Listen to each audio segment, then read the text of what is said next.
आजच्या कार्यक्रमाचे प्रमुख व्याख्याते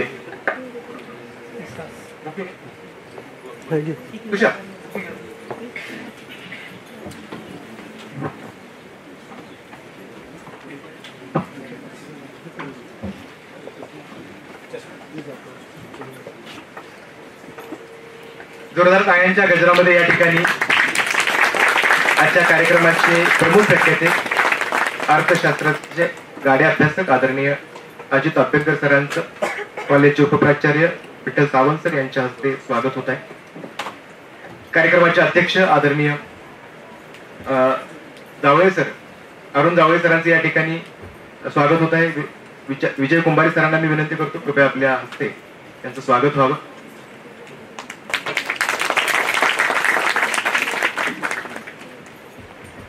तदनंतर आदरणीय डॉक्टर राजशेखर नेलूर सर यांना विनंती करतो डॉक्टर रोहित जाधव सरांचं आपण या ठिकाणी स्वागत करावं.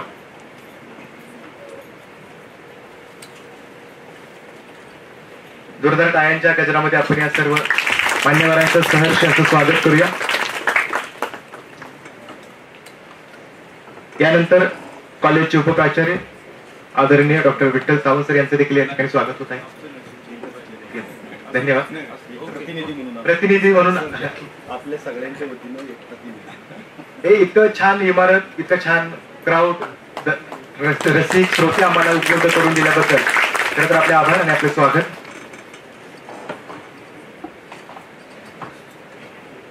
धन्यवाद. पुढील टप्प्यामध्ये हा जो कार्यक्रम आहे या कार्यक्रमाचा हेतू काय आहे? खरं तर धनंजयराव गाडगीळ वाणिज्य महाविद्यालय सातारा, फुले शाहू आंबेडकर साहित्य प्रचारक मंडळ भोर आणि युवाग्राम सामाजिक सेवा संस्था यांच्या संयुक्त विद्यमानाने डॉक्टर बाबासाहेब आंबेडकरांच्या 133व्या जयंती निमित्त the problem of rupee its origin and it's solution या ग्रंथाच्या शताब्दी पूर्तीच्या पार्श्वभूमीवर आपण हे विशेष व्याख्यान आयोजन केलेलं आहे. या व्याख्यानामध्ये सहभागी असणारे सर्व प्रत्यक्ष आणि अप्रत्यक्ष हातांसाठी जोरदार टाळ्या झाल्या पाहिजेत. आणि कार्यक्रमाच्या पुढील टप्प्यामध्ये हा कार्यक्रम घेण्यापाठीमागचा हेतू काय आहे, याचं स्वरूप काय आहे, याचं प्रारूप काय आहे, अर्थातच कार्यक्रमाची प्रास्ताविका आदरणीय डॉक्टर रोहित जाधव सरांना विनंती करतो आजच्या आपल्या कार्यक्रमाचं प्रास्ताविक करावं.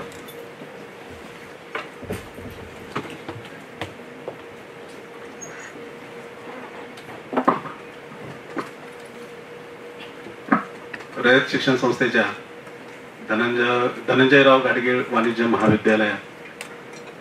महाविद्यालयातील लक्ष्मीबाई भाऊराव पाटील सभागृहामध्ये आपण ज्या हेतूनं विराजमान झालेला आहोत त्यासाठी उपस्थित असलेले सन्माननीय आजच्या कार्यक्रमाचे अतिथी, ज्यांचा अर्थशास्त्रामध्ये संशोधन आहे, अर्थशास्त्रज्ञ म्हणून ज्यांचा लौकिक आहे, असे एक अलौकिक पाहुणे आज सभागृहामध्ये विराजमान आहेत. आदरणीय अजित अभ्यंकरजी, या महाविद्यालयातले सर्व प्रशासकीय अधिकारी, अभ्यंकर सरांच्या सोबत आलेले सर्व मान्यवर, कार्यक्रमाचे अध्यक्ष आदरणीय जावळे साहेब, सातारा आणि परिसरामधील काही मान्यवर या ठिकाणी विराजमान झालेले आहेत, आणि विद्यार्थी बंधू भगिनींनो, फुले शाहू आंबेडकर विचार प्रसारक मंडळ भोर, धनंजयराव गाडगीळ वाणिज्य महाविद्यालय सातारा आणि युवाग्राम विकास सामाजिक सेवा संस्था सातारा यांच्या संयुक्त विद्यमानं आज जागतिक अर्थशास्त्रज्ञ डॉक्टर बाबासाहेब आंबेडकर सिद्धांत, वास्तव आणि विपर्यास या विषयाच्या अनुषंगाने एक व्याख्यान आयोजित केलेलं आहे. त्या व्याख्यानाच्या पाठीमागचा हेतू असा की गेल्या अनेक वर्षांपासून भोरमध्ये फुले शाहू आंबेडकर विचार प्रसारक मंडळ सातत्यानं उपक्रम घेत असतं. सामाजिक स्वरूपाचे, शैक्षणिक स्वरूपाचे अनेक उपक्रम या निमित्ताने गेल्या 15 वर्षामध्ये साजरे केलेले आहेत. फुले शाहू आंबेडकर विचार प्रसार साहित्य संमेलन भोरमध्ये, देशामध्ये आणि देशाच्या बाहेर सुद्धा हे संपन्न झालेले आहेत. आणि या निमित्तानं फुले शाहू आंबेडकरी विचारधारेचा, कर्मवीर अण्णांच्या विचारांचा प्रचार प्रसार करणं हे या संस्थेचं उद्दिष्ट आणि ध्येय राहिलेलं आहे. खरं तर गेल्याच 1-2-4 महिन्यांपूर्वी इस्माईल साहिब मुल्ला लॉ कॉलेज इथं आपला संयुक्त विद्यमाने एक कार्यक्रम आयोजित केलेला होता.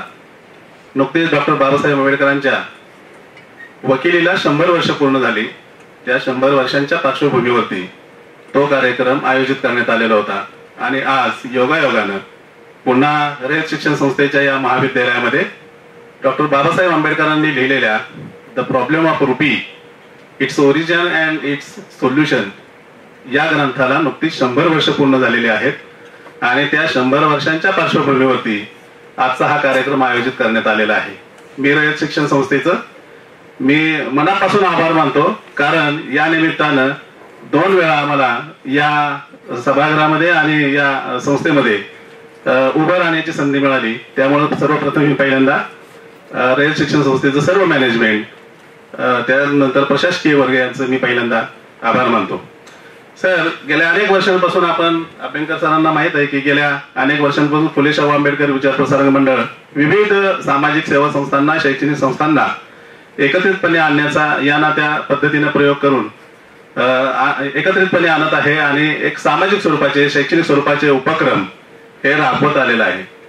गेल्या 2 वर्षापूर्वी डॉक्टर बाबासाहेब आंबेडकरांचा एक पुतळा आम्ही मॉरिशसमध्ये पहिल्यांदा स्थापन केला आणि त्याच्या उद्घाटनासाठी मॉरिशसचे महामहिम राष्ट्राध्यक्ष माननीय पृथ्वीराज सिंग रुपल हे त्या कार्यक्रमासाठी उपस्थित होते.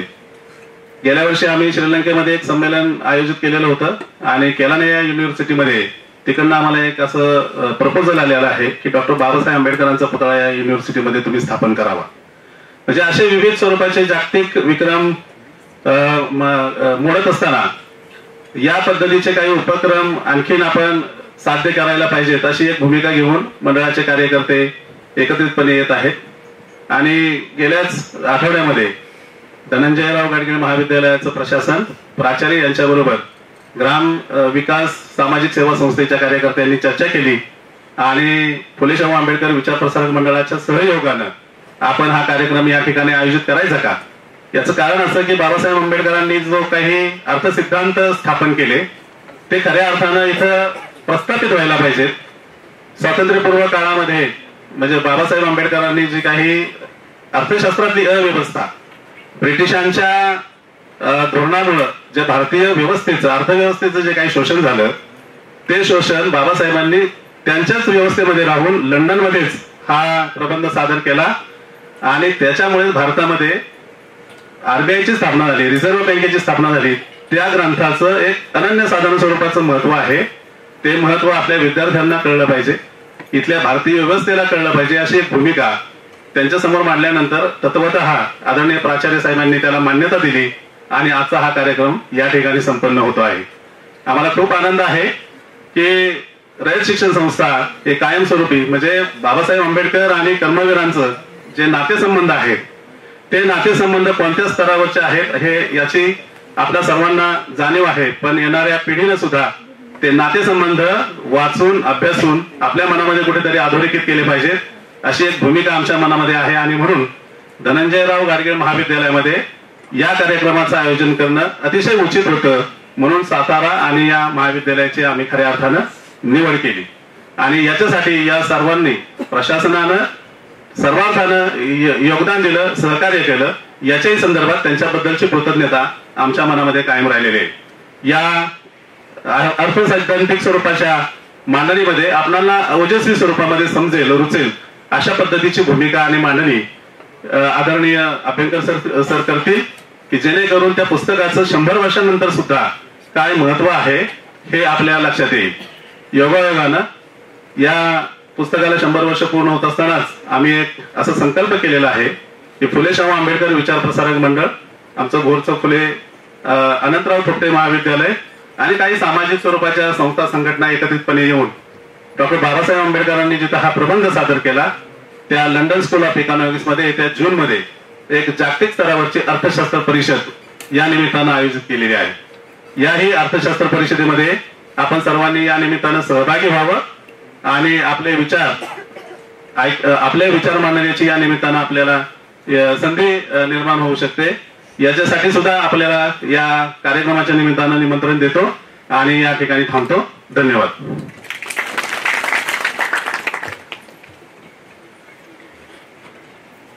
धन्यवाद सर. आतापर्यंत फुले शाहू आंबेडकर विचार साहित्य प्रसारक मंडळ भोर यांच्या वतीनं अगदी गाव पातळीपासून देश पातळीपर्यंत आणि जागतिक स्तरापर्यंत घेतल्या जाणाऱ्या सर्व कार्यक्रमांचा आढावा आदरणीय डॉक्टर रोहिदास जाधव सर यांच्या प्रस्तावनेतून आपण समजून घेतला आणि एक आशावाद त्यांनी जो व्यक्त केला. खरं तर प्रॉब्लेम ऑफ रुपी या ग्रंथाला 100 वर्ष पूर्ण झालेले, पण पुढील 100 वर्ष देखील या ग्रंथाचं मूल्य, या ग्रंथाची किंमत या देशवासियांना आणि जगाला अबाधित राहावी अशा अनुषंगाने कटिबद्ध राहणं हा संकल्प आणि ही प्रेरणा त्यांच्या प्रस्ताविकेमध्ये होते. कार्यक्रमामध्ये आदरणीय आंबेडकर सरांच्या सोबत आलेल्या मान्यवरांचं देखील आम्ही पुष्पगुच्छ देऊन स्वागत करत आहोत. तुषारना मी विनंती करतो आदरणीय देशपांडे मॅडम यांचे या ठिकाणी, देशपांडे सर यांचं या ठिकाणी स्वागत करावं.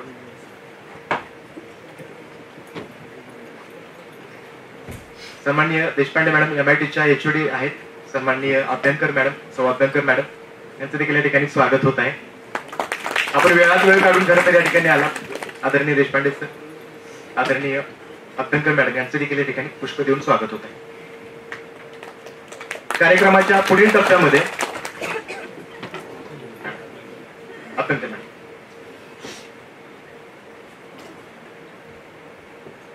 कार्यक्रमाच्या पुढील टप्प्यामध्ये खरं तर अध्यक्ष भाषण शेवटी असतं, पण कार्यक्रमाचे अध्यक्ष म्हणाले मी सुरुवातीला बोलेन आणि नंतर अभ्यंकर सरांचं जे काय बोलणं असेल त्याचा जो प्रभाव असणार आहे, त्याचा जो टेम्पो असणार आहे तो ब्रेक न व्हावा हा माझा हेतू आहे. त्यामुळे वक्त्यांच्या नंतर मी बोलणार नाहीये, वक्त्यांच्या आधी मी बोलून तो टेम्पो आणि तो जो काय ज्ञानाचा खजाना आहे तुम्ही तशाच पद्धतीने तुमच्या बुद्धीमध्ये संग्रहित करून जावं अशा हेतून अध्यक्षांनी मला आधीच सांगितलं की पहिल्यांदा मी बोलेन नंतर व्याख्याते बोलतील.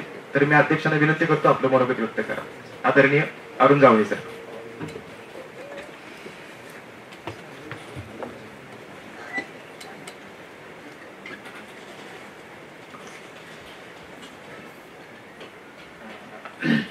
अभ्यंकर सरांचं नाव खूप ऐकलेलं आहे, त्यांना वाचलेलंही आहे. मध्ये डॉक्टर विलास खंडात सरांच्या पुस्तकाचं परीक्षाने अभ्यंकर सर यांनी केलेलं तेही वाचनात आलं आणि काल कार्यक्रमाची एकूण सगळी पत्रिका माझ्या समोर पडल्यानंतर असा विचार समोर आला की अभ्यंकर सरांचं भाषण आपण शांतपणे ऐकलं पाहिजे आणि म्हणून तुमच्या आधी मी बोलण्याची विनंती आयोजकांना केली. असो,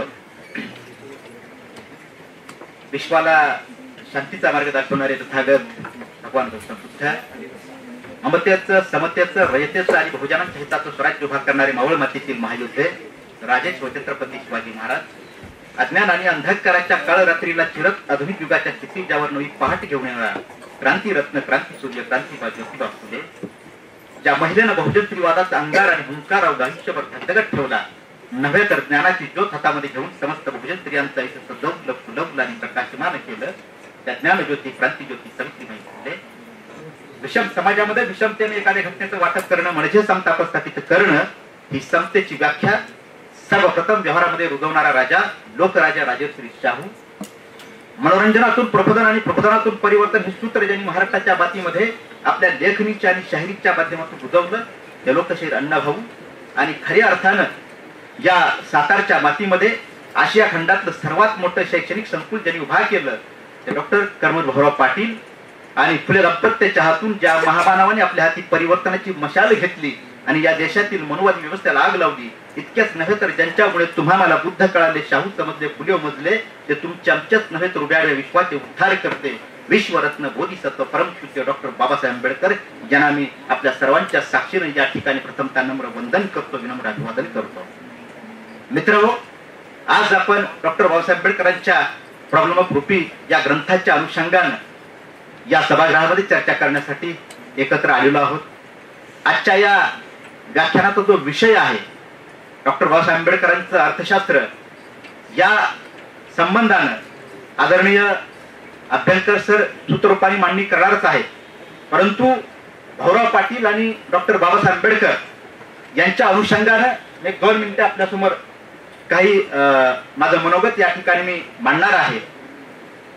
खरं तर ज्या मातीमध्ये डॉक्टर बाबासाहेब आंबेडकरांची पावलं उमटली त्याच मातीमधून डॉक्टर बाबासाहेब आंबेडकरांनी ज्ञानाच्या विद्वत्तेच्या अवकाशामध्ये उंच अशी भरारी घेतली आणि स्वतःच्या कर्तृत्वानं अवघ्या जगाचं डोळे दिपवले. त्या महामानवाच्या आजच्या या ग्रंथाच्या अनुषंगानं आपण या ठिकाणी चर्चा करतो आहोत. मित्र हो, बाबासाहेब आंबेडकरांनी आणि भाऊराव पाटलांनी जर या महाराष्ट्रामध्ये परिवर्तनाची चळवळ, शिक्षणाची चळवळ जर सुरू केली नसती तर आज नेमकं काय झालं असतं?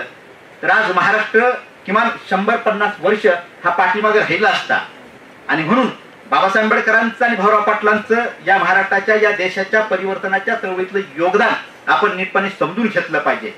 जागतिक स्तरावरचं जे काय बाबासाहेब आंबेडकरांचं योगदान आहे ते योगदान वक्ते, जे व्याख्याते आहेत ते आपल्याला समजून सांगतीलच.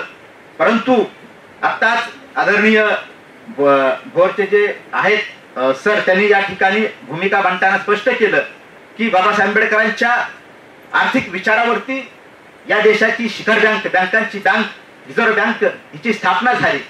यावरूनच आपल्या लक्षात हे येतं की बाबासाहेब आंबेडकरांचं योगदान नेमकं काय आहे. या देशाला, या देशातल्या अर्थव्यवस्थेला चालना, दिशा आणि गती देण्याचं काम बाबासाहेब आंबेडकरांच्या आर्थिक विचारधारेने केलेलं आहे. हे आपण या ठिकाणी नीटपणे समजून घेतलं पाहिजे. आणि म्हणून बाबासाहेब आंबेडकर आणि भाऊराव पाटील यांचा जो काही वैचारिक स्नेह आहे तो स्नेह आपण नीटपणे समजून घेतला पाहिजे आणि त्या दृष्टिकोनातून आपण पुढे वाटचाल केली पाहिजे. बाबासाहेब आंबेडकरांना या साताऱ्यामध्ये शाळा सुरू करायच्या होत्या, परंतु त्यांना साताऱ्यामध्ये शक्य झालं नाही. भाऊराव पाटलांनी मात्र बाबासाहेब आंबेडकरांची हे जे स्वप्न होतं ते स्वप्न भाऊराव पाटलांनी पूर्ण केलेलं आपल्याला दिसून येतं. भाऊराव पाटलांचं निधन झालं त्याच्या आधी बरोबर 14 एप्रिलला म्हणजे डॉक्टर बाबासाहेब आंबेडकरांची जयंती, त्या दिवशी भाऊराव पाटील आजारी असताना ससून हॉस्पिटलमधून म्हणजे पुण्यामधून बाबासाहेब आंबेडकरांचे त्यावेळेचे भारतीय बौद्ध महासभेचे जे अध्यक्ष होते त्यांना एक पत्र लिहिलेलं आहे. आणि त्या पत्रामध्ये भाऊराव पाटलांनी असं नमूद केलेलं आहे की बाबासाहेब आंबेडकरांचं योगदान भारताच्या एकूण सगळ्या चळवळीमध्ये, परिवर्तनाच्या चळवळीमध्ये अत्यंत महत्वाचं राहिलेलं आहे. बाबासाहेब आंबेडकरांच्या आईंचं निधन हे साताऱ्यामध्ये झालेलं आहे. आणि म्हणून भाऊराव पाटलांनी त्या पत्रामध्ये इच्छा अशी व्यक्त केलेली आहे की मला डॉक्टर बाबासाहेब आंबेडकरांच्या आईच्या नावाने साताऱ्यामध्ये मुलींची इंग्रजीतली पहिली शाळा सुरू करायची आहे.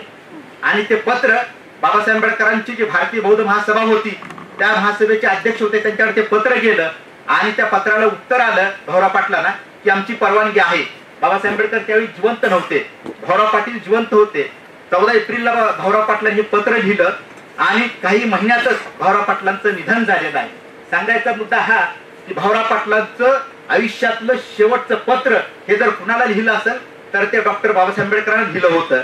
आणि भाऊराव पाटलांनी त्या पत्रानंतर, जे भाऊराव पाटील गेल्यानंतर खऱ्या अर्थाने साताऱ्यामध्ये डॉक्टर बाबासाहेब आंबेडकरांच्या आईच्या नावाने म्हणजे भीमाबाई आंबेडकर शाळा आज ही साताऱ्यामध्ये सुरू आहे. ती शाळा भाऊराव पाटलांच्या निधनानंतर सुरू झालेली आहे. मला असं या ठिकाणी नमूद करायचं आहे, सांगायचं आहे की भाऊराव पाटलांचा आणि बाबासाहेबांचा जो काही वैचारिक स्नेह आहे तो रयत शिक्षण संस्थेने यापुढे असाच कायम जपला पाहिजे. आणि बाबासाहेब आंबेडकरांच्या नावाने या रयत शिक्षण संस्थेमध्ये किंवा भाऊराव पाटलांच्या नावाने जे नवं विद्यापीठ या ठिकाणी उभा राहिलेलं आहे त्या विद्यापीठामध्ये डॉक्टर बाबासाहेब आंबेडकरांच्या नावाने एक अध्यासन आपल्याला सुरू करता येईल का, यासाठीचा विचार रयत शिक्षण संस्थेने केला पाहिजे असं मला या ठिकाणी नमूद करावं असं वाटतं. मी अधिक वेळ घेणार नाही, परंतु एकूणच परिवर्तनाच्या चळवळीला दिशा आणि गती द्यायची असेल तर भाऊराव पाटील आणि महापुरुषांची एकूण सगळी विचारधारा एकत्रितपणे करून आपल्याला त्यावरती एक विचारमंथन चांगल्या पद्धतीने कसं करता येईल यासाठी मला वाटतं की बाबासाहेब आंबेडकरांचं अध्यासन खूप चांगल्या पद्धतीने काम करत राहील. अशा पद्धतीचा भविष्यामधला जो काय आशावाद आहे तो आशावाद आपण सगळ्यांनी गृहीत धरूया एवढंच मी या ठिकाणी बोलतो. आणि मला या ठिकाणी आवर्जून निमंत्रित केल्याबद्दल आयोजकांचं मी या ठिकाणी आभार मानतो आणि थांबतो. थँक्यू.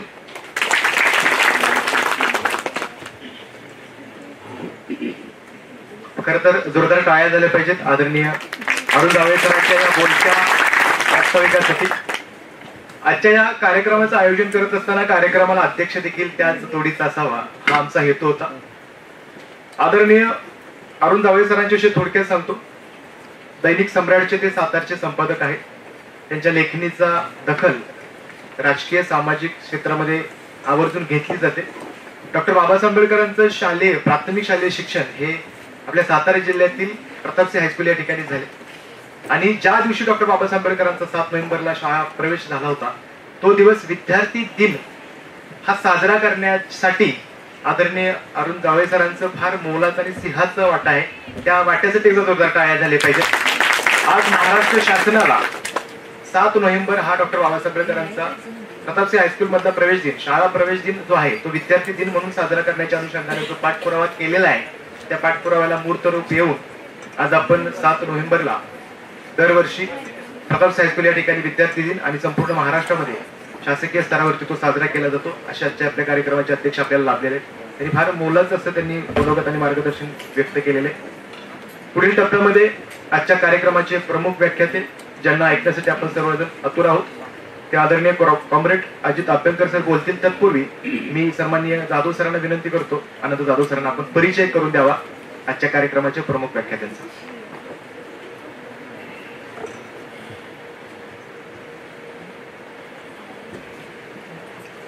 परिवर्तनाच्या चळवळीमध्ये ज्यांनी ज्यांनी आपलं वैचारिक, आर्थिक, सामाजिक योगदान बहाल केलं अशा सर्व राष्ट्रपुरुषांना, राष्ट्रमातांना, त्यांच्या विचारांना आणि कार्याला विनम्र असं अभिवादन.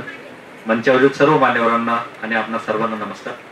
अर्थात काही क्षणापूर्वीच सरांचा बायोडाटा माझ्याकडे आल्यामुळे हा परिचय मी सरांचा इंग्रजीमधूनच करून देतो, कारण त्याच्याशिवाय माझ्याकडे पर्याय नाही. त्यामुळे अनावधानाने काही जर गल्लत झाली तर आपण क्षमा करा अशी अपेक्षा व्यक्त करून हा परिचय मी आपल्या पुढे सादर करतो. सरांचा जन्म हा अहमदनगर इथला आणि वयाच्या 66व्या वर्षी देखील सर एवढ्या स्फूर्तीने, एवढ्या चैतन्याने अनेक ठिकाणी दौरे करून आपले विचार मांडत असतात. सरांचं शिक्षण पुण्याच्याच बृहन महाराष्ट्र वाणिज्य महाविद्यालय अर्थात BMCC कॉलेज या ठिकाणी झालं आणि त्यांची सर्व्हिस देखील याच ठिकाणी झाली. सरांचं लिखाणही अति मोलाचं आहे.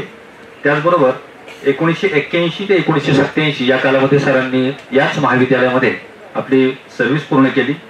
त्याचबरोबर सरांच्या ऍक्टिव्हिटीमध्ये CPIM आणि CITU यामधील देखील सरांचं कार्य उल्लेखनीय ठरलेलं आहे. सध्या ते Symbiosis school of liberal arts teaching courses in history of capitalization and introduction of Marxism म्हणजे मार्क्सवाद समजावण्याचं कार्य सरांचं खूप मोठं आहे आणि सरांचं हे उल्लेखनीय कार्य या निमित्ताने आपल्याला या ठिकाणी ऐकायला मिळणार आहे. सरांच्या या उत्तुंग कार्याबद्दल सरांना मनपूर्वक शुभेच्छा आणि त्यांना निरामय आयुरारोग्य लाभो ही या ठिकाणी इच्छा व्यक्त करून मी या ठिकाणी थांबतो. धन्यवाद. धन्यवाद सर. जोरदार टाळ्यांच्या गजरामध्ये आपण आजच्या कार्यक्रमाच्या प्रमुख व्याख्यात्यांना विनंती करूया, आपण आपलं मनोगत आणि मार्गदर्शन करावं.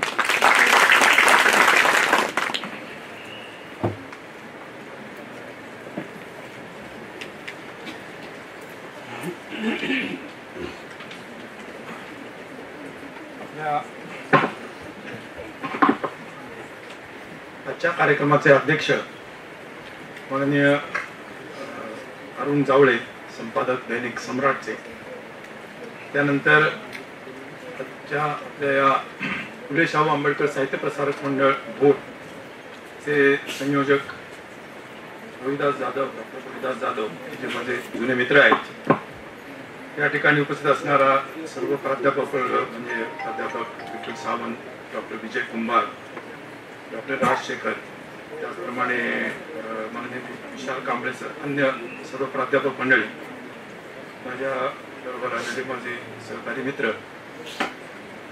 आणि सर्व इथला प्राध्यापक वर्ग, इथं बसलेले विद्यार्थिनी, विद्यार्थी, इतर जे ठिकाणून आलेले नागरिक, कार्यकर्ते आणि उत्सुक बंधू भगिनींनो, हा जो विषय आहे या विषयाचं नाव बऱ्याच लोकांना माहिती नसतं. म्हणजे असं की प्रॉब्लेम ऑफ रुपी आणि त्याचं सोल्युशन, त्याचं ओरिजिन आणि सोल्युशन, तर हा ग्रंथ बाबासाहेबांचा आहे हे बऱ्याच लोकांना माहिती नसतं. आणि असलं तरी त्याच्यात नेमकं काय आहे हे माहिती नसतं. आणि ते माहिती नसताना सुद्धा काही लोक चुकीचं बोलतात आणि ते खूप मोठे घोटाळे करून टाकतात. हे मी तुम्हाला आता शेवटी मांडणार आहे, एक दोन उदाहरणं देणार आहे, पण ते नंतर सांगेन, मी रंजकतेचा भाग म्हणून सांगेन.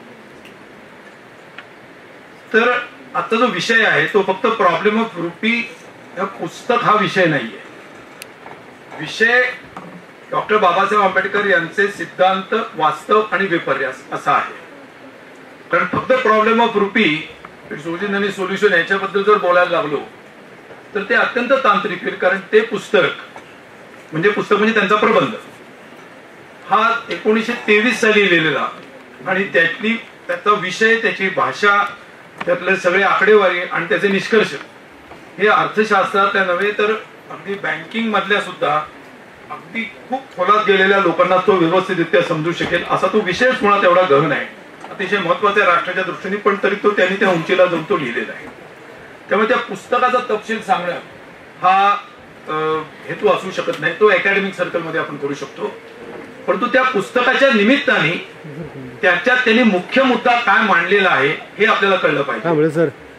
त्याचा आजचा रेलेव्हन्स काय कळलं पाहिजे. आणि याचबरोबर डॉक्टर बाबासाहेब आंबेडकर एक जागतिक कीर्तीचे अर्थशास्त्रज्ञ असं आपण म्हणतो. ते का म्हणतो? आपल्याला इतर त्यांचं लेखन आणि कार्य माहिती असतं, निदान काही प्रमाणात तरी माहिती असतं. परंतु अर्थशास्त्रज्ञ म्हणून त्यांनी नेमकं काय केलं आपल्याला माहित नसतं. ती बाजू थोडी प्रकाशात आणावी असा रोहिदास यांनी मला, आमची चर्चा जी झाली त्याच्यात त्यांनी हा मुद्दा मला सांगितला आणि त्याला धरून मी मुख्यतः बोलणार आहे. आता पहिल्यांदा पुस्तकाविषयीच आपण सुरुवात करूया, पुस्तकापासून सुरुवात करूया. कारण त्यांच्या जीवनामध्ये सगळ्यात पहिल्यांदा त्यांनी जी अर्थशास्त्रावरती किंवा एकंदरच पुस्तक लेखनाला जी सुरुवात केली, जरी हा प्रबंध होता म्हणजे पुस्तक लेखन म्हणून त्यांनी ते केलेलं नाहीये. लंडन स्कूल ऑफ इकॉनॉमिक्स ही जगातली एक प्रख्यात अशी संस्था आहे की जिची डिग्री मिळणं किंवा जिच्यामध्ये खरं तर प्रवेश मिळणं आणि मग तिथं सक्सेसफुली तुम्हाला डिग्री मिळणं हे एक जागतिक कीर्ती. म्हणजे एखाद्या माणसाचा जर बायोडेटा बांधला, लंडन स्कूल ऑफ इकॉनॉमिक्स जर त्याला BSc असेल तर त्याला फार सन्मानाधीन वेगळ्या दृष्टीने पाहिलं जातं. अशी ती संस्था. ज्या वेळेला भारतामधल्या आधी फक्त 2च लोकांनी तिथून डॉक्टरेट केली, ते म्हणजे जॉन मथाई आणि एक बंदोपाध्याय म्हणून 1916 साली. त्याच्यानंतर हे भारतातून गेलेले तिसरे डॉक्टर बाबासाहेब आंबेडकर. त्यांनी या विषयावरती डॉक्टर ऑफ सायन्स साठी एक प्रबंध लिहिला आणि तो प्रबंध खरं म्हणजे लिहिण्यापूर्वी सुद्धा डॉक्टर बाबासाहेब आंबेडकरांनी finances of east India company याच्यावरती एक पुस्तक लिहिलेलं. ते आपल्याला फारसं माहितीच नसतं. तर त्याच्यानंतर त्यांचं हे पुस्तक जे आर्थिक विषयावरती आहे. काय त्याच्यात विषय आहे आणि त्या प्रबंधाची शेंगापुरखा काय ते जरा मी आपल्या समोर मांडतो. भारतामध्ये ब्रिटिशांचं राज्य होतं आणि ब्रिटिशांनी भारतीयांचं शोषण केलं हे आपण सर्वसाधारणपणे बोलतो आणि ते बरोबरच आहे.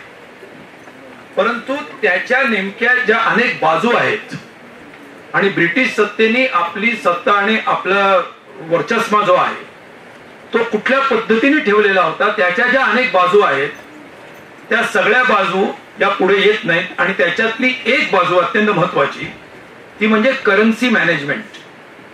जे चलन आपल्या खिशामध्ये, जे चलन आपण वापरतो रुपया, त्या रुपयाचा मुघल नव्हे त्याच्याही आधीच्या काळापासूनचा इतिहास नाही. त्याच्या आधी तर रुपया नव्हता, पण जे काही चलन होतं त्याच्या आधीच्या काळापासून भारतीय चलनाचा इतिहास त्यांनी या पुस्तकामध्ये मांडलेला आहे. म्हणजे भारतामध्ये ब्रिटिश येण्यापूर्वी मुख्यतः 3 प्रकारची चलनं होती. त्याचा संपूर्ण आढावा त्यांनी त्या पुस्तकात येतो. मी थोड्याशा 1-2 मिनिटात परिचय करून देतो आणि त्यातले मुख्य मुद्दे मांडतो. त्याच्यात त्यांनी मांडले की त्यावेळेला सोनं आणि चांदी हे दोन्ही धातूवरती आधारलेले नाणी वापरली जायची. सोन्यावरती आधारलेली जी होती त्याला मोहोर म्हणायचे. आपण कथेमध्ये नेहमी वाटतो 5 मोहरा दिल्या, 10 मोहरा दिल्या. प्राचीन कथेला सुद्धा आपण ते जोडत असतो. तर त्यावेळेला सोन्याची जी नाणी असायची त्याला मोहोर म्हणायची, चांदीची असायची त्याला रुपया म्हणायचे आणि दक्षिणेकडच्या भागामध्ये पगोडा म्हणून एक चलन वापरलं जायचं. अशा 3 प्रकारची चलन होती. आणि त्या ब्रिटिश येण्यापूर्वी आपल्याला माहिती आहे की आपण काय एका साम्राज्याचे किंवा एका शासन संस्थेचे घटक नव्हतो. कुठे मराठ्यांचं राज्य असेल, कुठे राजपुतांचं असेल, कुठे मोगलांचं असेल, कुठे दक्षिणेतल्या राजांचं असेल, असे वेगवेगळ्या ठिकाणी वेगवेगळ्या प्रकारच्या राजांच्या सत्ता होत्या आणि त्या राजांनी त्या ठिकाणच्या चलनांना त्यांच्या पद्धतीनं मान्यता दिलेली होती. आणि त्यावेळेला अशी कुठली बँक नव्हती, बँकिंग व्यवस्था नव्हती. त्यावेळेला सराफ असायचे, सेठ म्हणायचे त्यांना, असे काही लोक असायचे त्यांच्यामार्फत हुंड्यांचे व्यवहार चालायचे आणि मग नाणी पाडून घेणं याच्यासाठी अशा काही मिंट म्हणजे टांगसाळी असायच्या, तुम्हीच तुमचं धातू द्यायचा आणि नाणी पाडून घ्यायची अशी व्यवस्था असायची. आज अशी नाणी तुम्ही नाही पाडून घेऊ शकत, तो अधिकार फक्त सेंट्रल बँकेचा म्हणजे ज्याला आपण रिझर्व्ह बँक म्हणतो त्यांचा असतो, तसं त्यावेळेला होतं. तर या सगळ्या नाण्यांमध्ये एकमेकांमध्ये कसे व्यवहार व्हायचे सगळं त्यांनी त्या पुस्तकात मांडलंय. आणि ब्रिटिश आल्यानंतर जसं एकसंध अशा प्रकारची राज्य व्यवस्था निर्माण झाली तशी 1833 सालापासून आपल्या इथे एक चलन व्यवस्था निर्माण करण्याचा प्रयत्न, त्याची सुरुवात ही ब्रिटिशांपासून झाली. आणि त्याच्यानंतर सिल्वर बेस्ड म्हणजे चांदीवरती आधारलेला रुपया, ईस्ट इंडिया कंपनीची शिक्का असलेला अशा प्रकारचा भारतामध्ये प्रचलित झाला. त्याचा पुढे त्यांनी इतिहास दिला. आता त्या सगळ्या तांत्रिक इतिहासात आपल्याला जायचं नाही, परंतु मुद्दा असा आहे की भारतामध्ये जो चलनाचा मध्ये रुपया होता तो चांदीच्या वरती आधारलेला होता आणि ब्रिटिशांची जो पाऊंड आहे तो सोन्यावरती आधारलेला होता, त्याचा बेस सोना आहे. आता त्याच वेळेला दुसरी एक व्यवस्था आली ती म्हणजे चलनी नोटा. तर बऱ्याच लोकांना विद्यार्थी तर बसलेले आहेत, तुम्ही बँकिंग मध्ये शिकत असाल बहुतेक, कदाचित आता शिकत नसतं तर पुढच्या वर्षात शिकाल की चलनी नोटा आणि नाणी याचा संबंध काय. आता बरेच वेळेला आपल्या विद्यार्थ्यांना प्रश्न त्यांना मी प्रश्न विचारतो, थोडंसं आपलं लेक्चर म्हणजे त्यांना इन्व्हॉल्व्ह केल्यासारखं होईल. तुम्ही हा प्रश्न कधी विचारलाय का? कधी मोठ्यानं सुद्धा विचारतो. नोटेवरती लिहिलेलं असतं I promise to pay the bearer sum of ₹10. मैं धारक को 10 रुपये अदा करने का वचन देता हूं. तुम्ही हा कधी प्रश्न विचारलाय का? हे 100 रुपये हे 10 रुपये दिले असं आपण म्हणतो, पण ते 10 रुपये कुठे आहेत? त्याच्यावरती तर लिहिलेलं आहे 10 रुपये देण्याचं मी वचन देतो. मग 10 रुपये कुठे ते? काय 10 रुपये 100 रुपये जे काय असतील ते, म्हणजे ज्याला आपण म्हणतो की हे घे 10 रुपये आणि देतो एक नोट, पण ते 10 रुपये कुठे देतो आपण ते 10 रुपये देण्याचं एक वचन जे रिझर्व्ह बँकेच्या गव्हर्नरने दिलेलं आहे ते दुसऱ्या माणसाला देतो. मग ते 10 रुपये कुठे आहेत असा प्रश्न कधी पडलाय का आपल्याला? मी माझ्या वर्गात हा प्रश्न नेहमी आता संबंधित लेक्चर असेल तर विचारतो आणि 100% लोकांना याचं उत्तर देता येत नाही. स्वाभाविकच आहे, कसं देणार?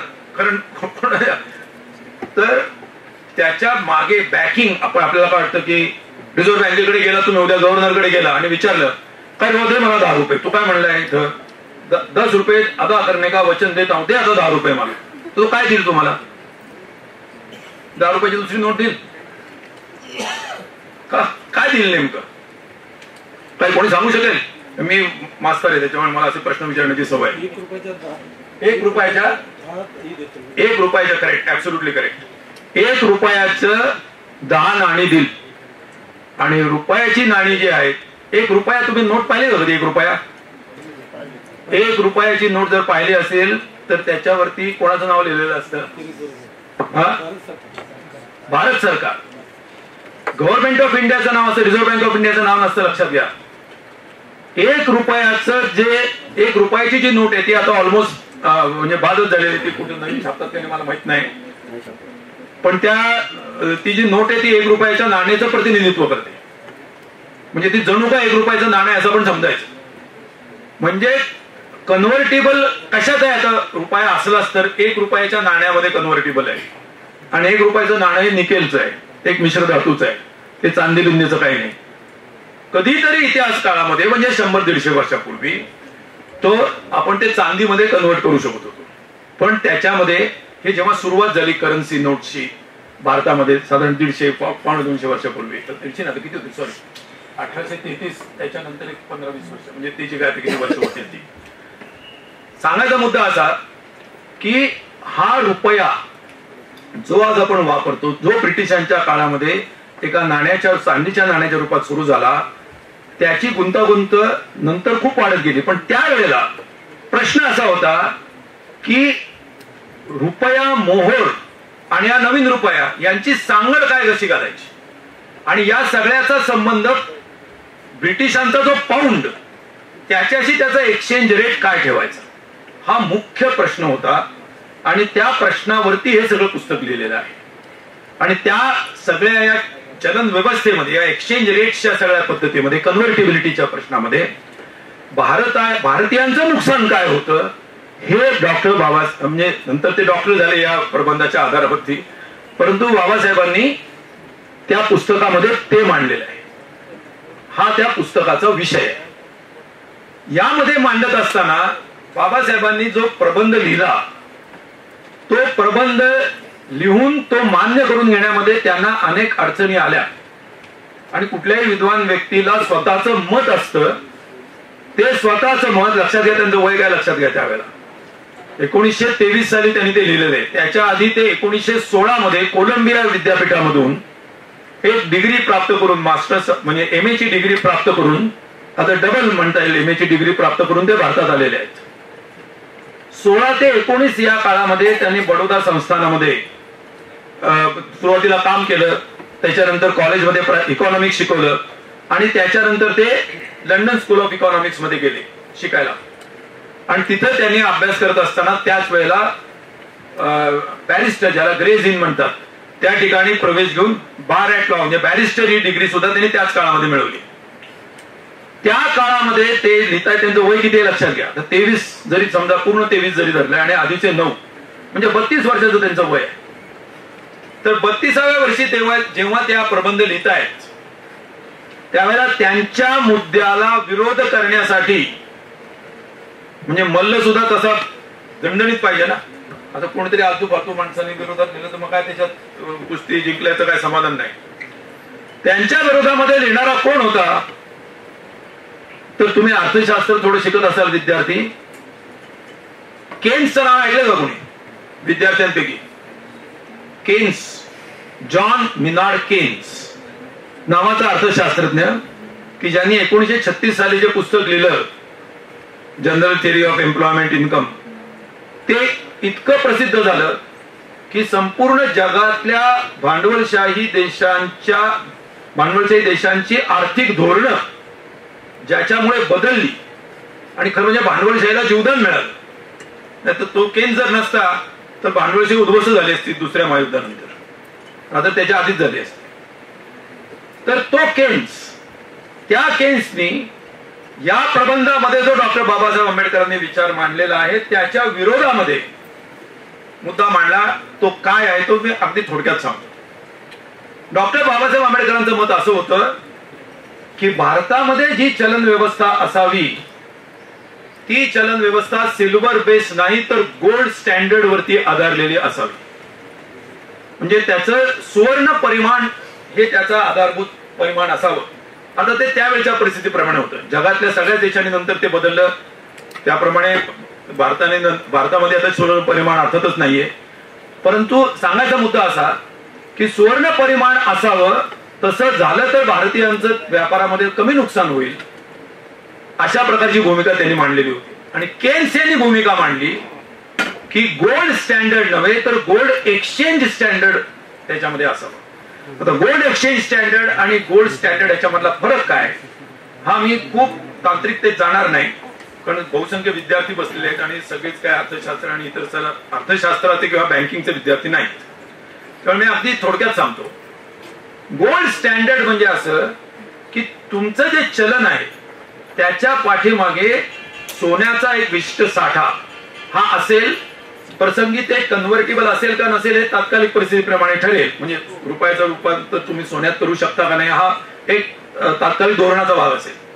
परंतु कुठलंही चलन इश्यू करताना जी सरकारी यंत्रणा असेल, जी कुठली असेल, त्यावेळेला रिझर्व्ह बँक नव्हती, ती सरकारी यंत्रणा असेल ती सोन्याच्या साठ्याच्या आधारावरती ती करेल.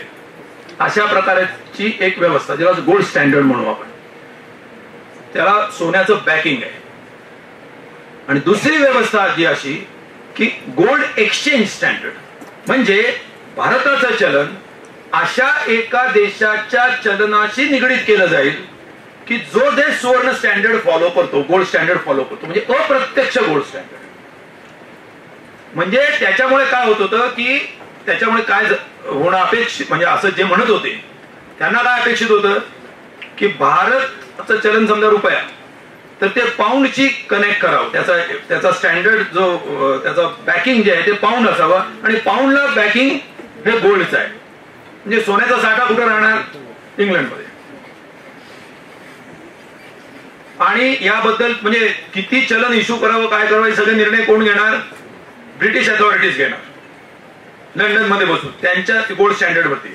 आणि त्यांच्या पाऊंडच्या रेटशी तुमचा रुपयाचा रेट कनेक्टेड आहे, म्हणजे तुम्ही त्याचे एक प्रकारे सॅटेलाइट झालात.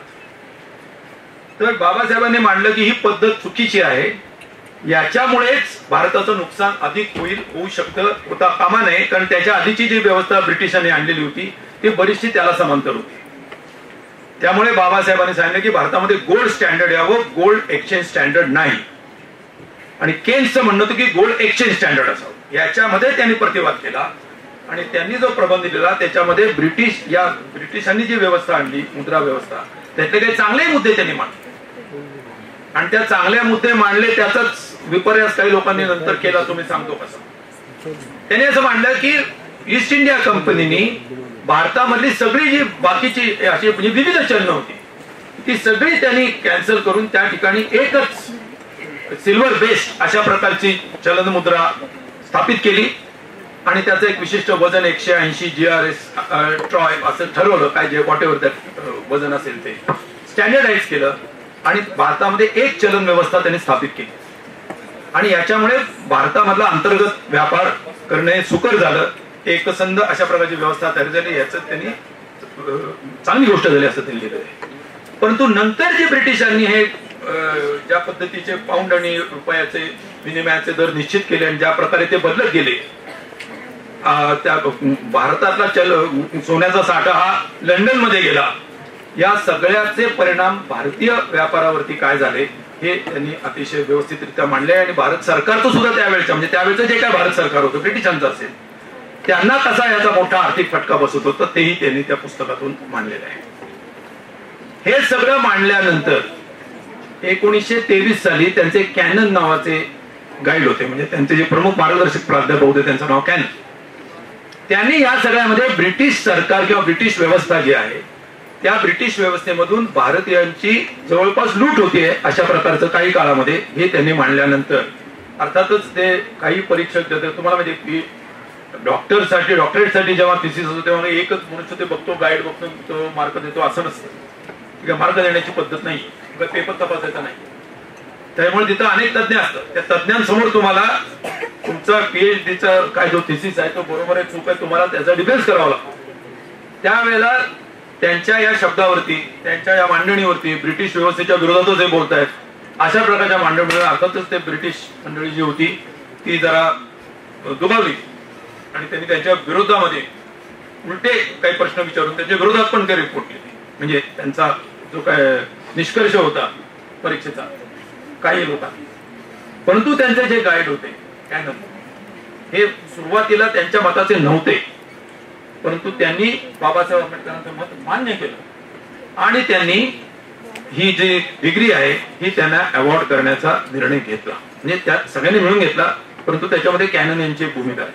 सांगायचा मुद्दा असा की बाबासाहेबांना असं सांगण्यात आलं की तुम्ही जरा हे बदलावं, परंतु बाबासाहेबांनी त्याच्याबद्दल आपली ठाम अशी भूमिका कायम ठेवली.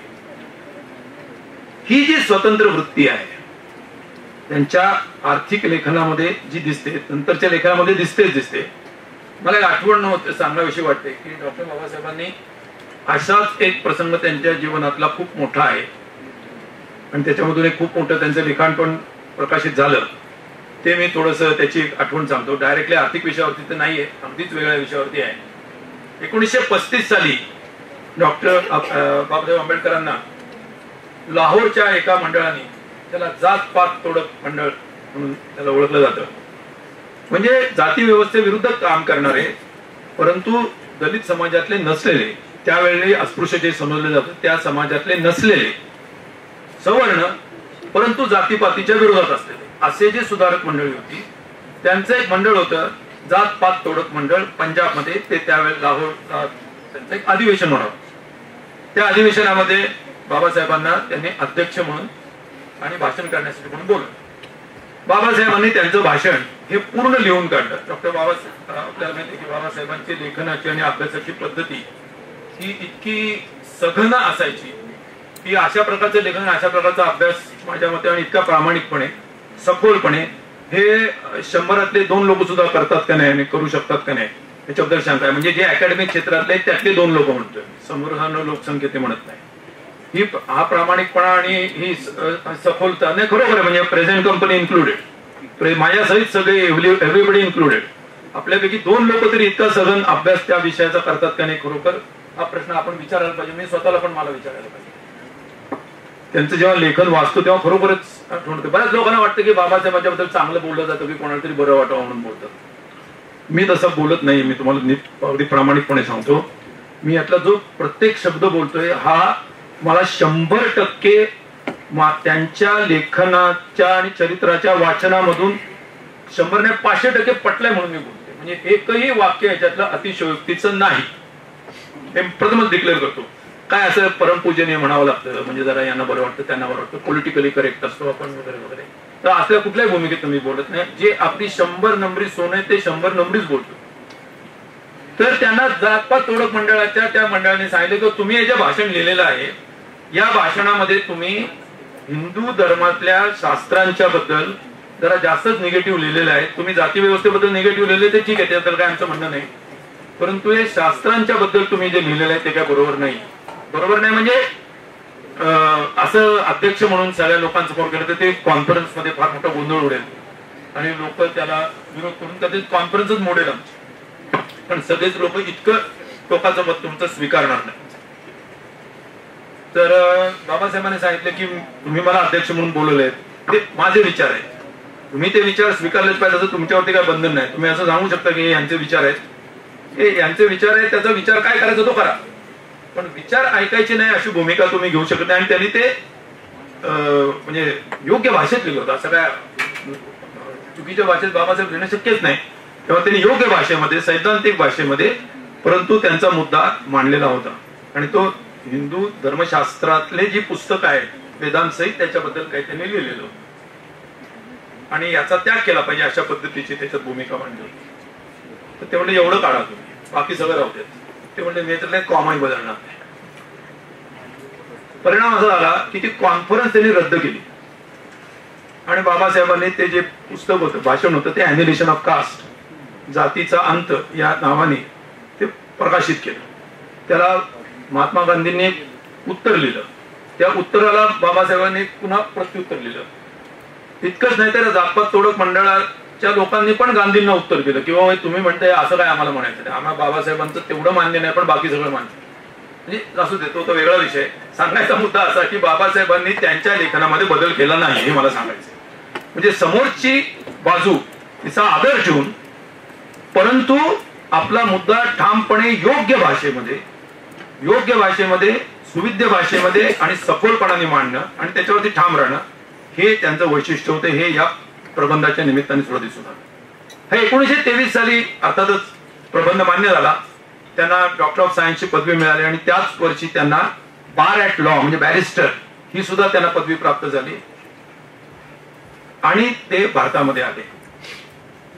त्याच्यानंतर 1च वर्षामध्ये या प्रबंधाच्या निमित्ताने जी चर्चा झाली आणि एकंदर या विषयाची जी काही चर्चा झाली ते पहिलं महायुद्ध संपलेलं होतं, त्याच्यामुळे सगळ्याच जगामध्ये गोल्ड स्टँडर्ड बद्दल फार एक मोठी समस्या निर्माण झालेली होती, म्हणजे युरोपीय देशामध्ये सुद्धा. त्यामुळे एकंदर भारतात काय करायचं असा एक नवीन प्रश्न तयार झालेला होता ब्रिटिशांसमोर. तेव्हा त्यांनी भारतामध्ये एक कमिशन पाठवलं, एक आयोग पाठवला. त्याला हिल्टन यंग आयोग असं ओळखलं जातं. त्याला रॉयल कमिशन म्हणजे रॉयलला आपण काय म्हणतो राजाचं असं कमिशन, राजाचा आयोग म्हणजे त्याला केवळ सरकारी आयोग नाही, त्याला फार एक विशेष दर्जा असतो. रॉयल कमिशन म्हणल्यानंतर ते असं म्हणजे आता पार्लमेंटरी कमिटी वगैरे येतं ना त्याच्यापेक्षा हायर दर्जा त्याला असतो. तर त्या प्रत्येक कमिशनच्या सभासदाच्या हातात डॉक्टर बाबासाहेब आंबेडकरांचं पुस्तक होतं. लक्षात ठेवा की भारतातल्या चलन व्यवस्थेचं काय करायचं याचा विचार करण्यासाठी पायाभूत पुस्तक त्यांनी कुठलं घेतलं होतं तर डॉक्टर बाबासाहेब आंबेडकरांचं घेतलं. आणि ते पुस्तक ब्रिटिशांची तळी उचलणारं नव्हतं हे लक्षात ठेवा. त्यांच्या ब्रिटिशांच्या अनेक धोरणांना सरळ सरळ विरोध दर्शवणारं त्याच्या विरोधी जाणारं पुस्तक होतं, परंतु ते सुद्धा त्यांना हातात घ्यावं लागलं. आणि त्या रॉयल हिल्टन यंग कमिशननी जे काय रिपोर्ट दिला त्याच्याच रिपोर्ट दिला तेव्हा बाबासाहेब पुन्हा त्यांच्या समोर जाऊन बोलले. पहिल्यांदा त्यांना साक्ष देणे ज्याला म्हणतात त्यांनी रिटर्न त्यांचं म्हणणं मांडलं त्यांना प्रत्यक्ष जाऊन मांडायचं होतं. ती संधी त्यांना मिळत नव्हती, परंतु त्यांनी खूप आग्रह धरला, शेवटी ती त्यांना मिळाली. आणि त्यामध्ये त्या साक्षी जे त्यांनी दिले, लेखी दिले, तोंडी जेव्हा जे काय बोलले असतील, त्याच्यामधून त्याने सांगितलं की भारतामधली चलन व्यवस्था जर चालायची असेल तर भारतामध्ये एका स्वतंत्र अशा बँकेची गरज आहे. स्वतंत्र म्हणजे सरकारपासून स्वतंत्र, ऑटोनॉमस ज्याला आपण म्हणतो. मालकी सरकारची असेल, परंतु त्याचं व्यवस्थापन, व्यवहार आणि कार्य याच्याबद्दल ज्यांना ऑटोनॉमी, जसं आपल्या कॉलेजला ऑटोनॉमी आहे, तशा प्रकारची ऑटोनॉमी असलेली एक संस्था पाहिजे. आणि ती सेंट्रल बँक, त्याचं नामकरण तेच लक्षात घेऊन पुढं 1934 साली कायदा पास झाला, म्हणजे रिझर्व्ह बँकेची स्थापना झाली आणि 1 एप्रिल 1935 पासून रिझर्व्ह बँक ऑफ इंडिया ही काम करते. तर या ग्रंथामध्ये डॉक्टर बाबासाहेब आंबेडकरांनी जे काही मुद्दे मांडलेले आहेत की जे आजही भारताला किंवा कुठल्याही देशाच्या मॉनिटरी पॉलिसीला महत्वाचे असतात, त्यातले काही म्हणतो. याचा अर्थ असा समजू नका मात्र की डॉक्टर बाबासाहेब आंबेडकरांनी गोल्ड स्टँडर्ड त्यावेळेला सांगितलं म्हणून आज भारताने गोल्ड स्टँडर्ड स्वीकारावं असं जर कोणी म्हणायला लागलं तर ते चूक आहे. गोल्ड स्टँडर्ड भारताला परवडू शकणार नाही. जगात सगळ्या देशांनी गोल्ड स्टँडर्ड सोडलेलं आहे आणि भारतात ते आपण घेऊ शकत नाही. म्हणजे गोल्ड, त्यावेळची परिस्थिती ही ब्रिटिश एका व्यवस्थेच्या चौकटीतली आणि 1920 सालातली आहे. आज आपण 2024 सालामध्ये आहोत. तेव्हा याचा अर्थ म्हणजे अंधभक्ती हा बाबासाहेबांच्या अनुयायांचा धर्म असू शकत नाही. तेव्हा त्या पुस्तकातले प्रेस्क्रिप्शन जे आहे ती त्या काळाच्या संदर्भाने आहेत, परंतु काही असे आहेत की जे सार्वकालिक आहेत. तर त्यातले जे सार्वकालिक 1-2 मुद्दे आहेत ते मी आपल्या समोर मांडतो. तो सगळ्यात पहिला मुद्दा जो त्यातला आहे सार्वकालिकतेचा, तो म्हणजे डिव्हॅल्युएशन, रुपयाचं अवमूल्यन करावं का करू नये. याच्यासाठी मला थोडस तांत्रिकतेमध्ये जावं लागेल आणि तेवढं आपण सांभाळून घ्या. रुपयाचं अवमूल्यन म्हणजे काय? आता बरेच वेळा पेपरमध्ये बातमी येते, वाचले असेल, $1 बरोबर किती रुपये रे बाबा सध्या माहिती आहे का रेट? $1 किती रुपये द्यावे लागतात $1 विकत घेण्यासाठी भारतात? 83. Correct, absolutely correct. अक्सर हे 83 आणि समथिंग काहीतरी पैसे आहेत. ग्रेट. फॉरेक्स काही ट्रान्झॅक्शन करत नाही ना, चांगली गोष्ट आहे, खूपच चांगली माहिती आहे. आता तुम्ही 10 वर्षापूर्वी पाहिलं तर कदाचित तो 75 असेल, एक्झॅक्ट किती होता मला माहिती नाही, पण समजा त्याच्या आधी गेला तर कुठेतरी अजून 60 रुपये असेल. आणि भारताचे पंतप्रधान जे आहेत त्यांनी 14 साली भाषण करताना सांगितलं होतं, त्यात मे 14 पूर्वी, की काय भारताच्या रुपयाची अवस्था झालेली आहे. $1 बरोबर, सुषमाताई स्वराज सुद्धा बोलल्या होत्या त्याच्या आधी, $1 बरोबर त्यावेळेला काय समजा 50 रुपये 60 रुपये काय रेट असेल तो, एवढे पैसे द्यावे लागतात.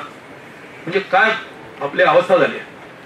आणि ही परिस्थिती अमुक अमुक कारणामुळे आहे, अमुक अमुक यांच्यामुळे आहे. आम्ही जर झालो तर आता हे सगळं आम्ही बदलून टाकू. आज 83 रुपये रेट आहे असो. तर चांगली झाली का वाईट झाली मला माहित नाही. तर आता हे रुपयाचं अवमूल्यन करावं का करू नये असे प्रश्न जे असतात ते इतके सिम्प्लिस्टिक नाहीयेत. ज्यांना इकॉनॉमिक्स कळत नाही ते असे भाषण करू शकतात. रुपयाचं अवमूल्यन करणं हे कधीतरी फायद्याचं असतं, परंतु ते अति केलं तर तोट्याचं असतं. हा विचार डॉक्टर बाबासाहेब आंबेडकरांनी मांडलेला आहे. त्यावेळची परिस्थिती अशी होती की रुपया आणि पाऊंड यांच्या विनिमय दरामध्ये रुपयाचं मूल्य कमी होतं, म्हणजे थोडक्यात जास्त रुपये द्यावे लागतील एका पाऊंडासाठी, अशी परिस्थिती होती. त्याचा परिणाम असा होत होता की परदेशातून जो माल येत होता, इम्पोर्ट्स जे होते ते इम्पोर्ट्स मी उलट बोलतो, रुपयाचं मूल्य जास्त दाखवलं गेलं होतं.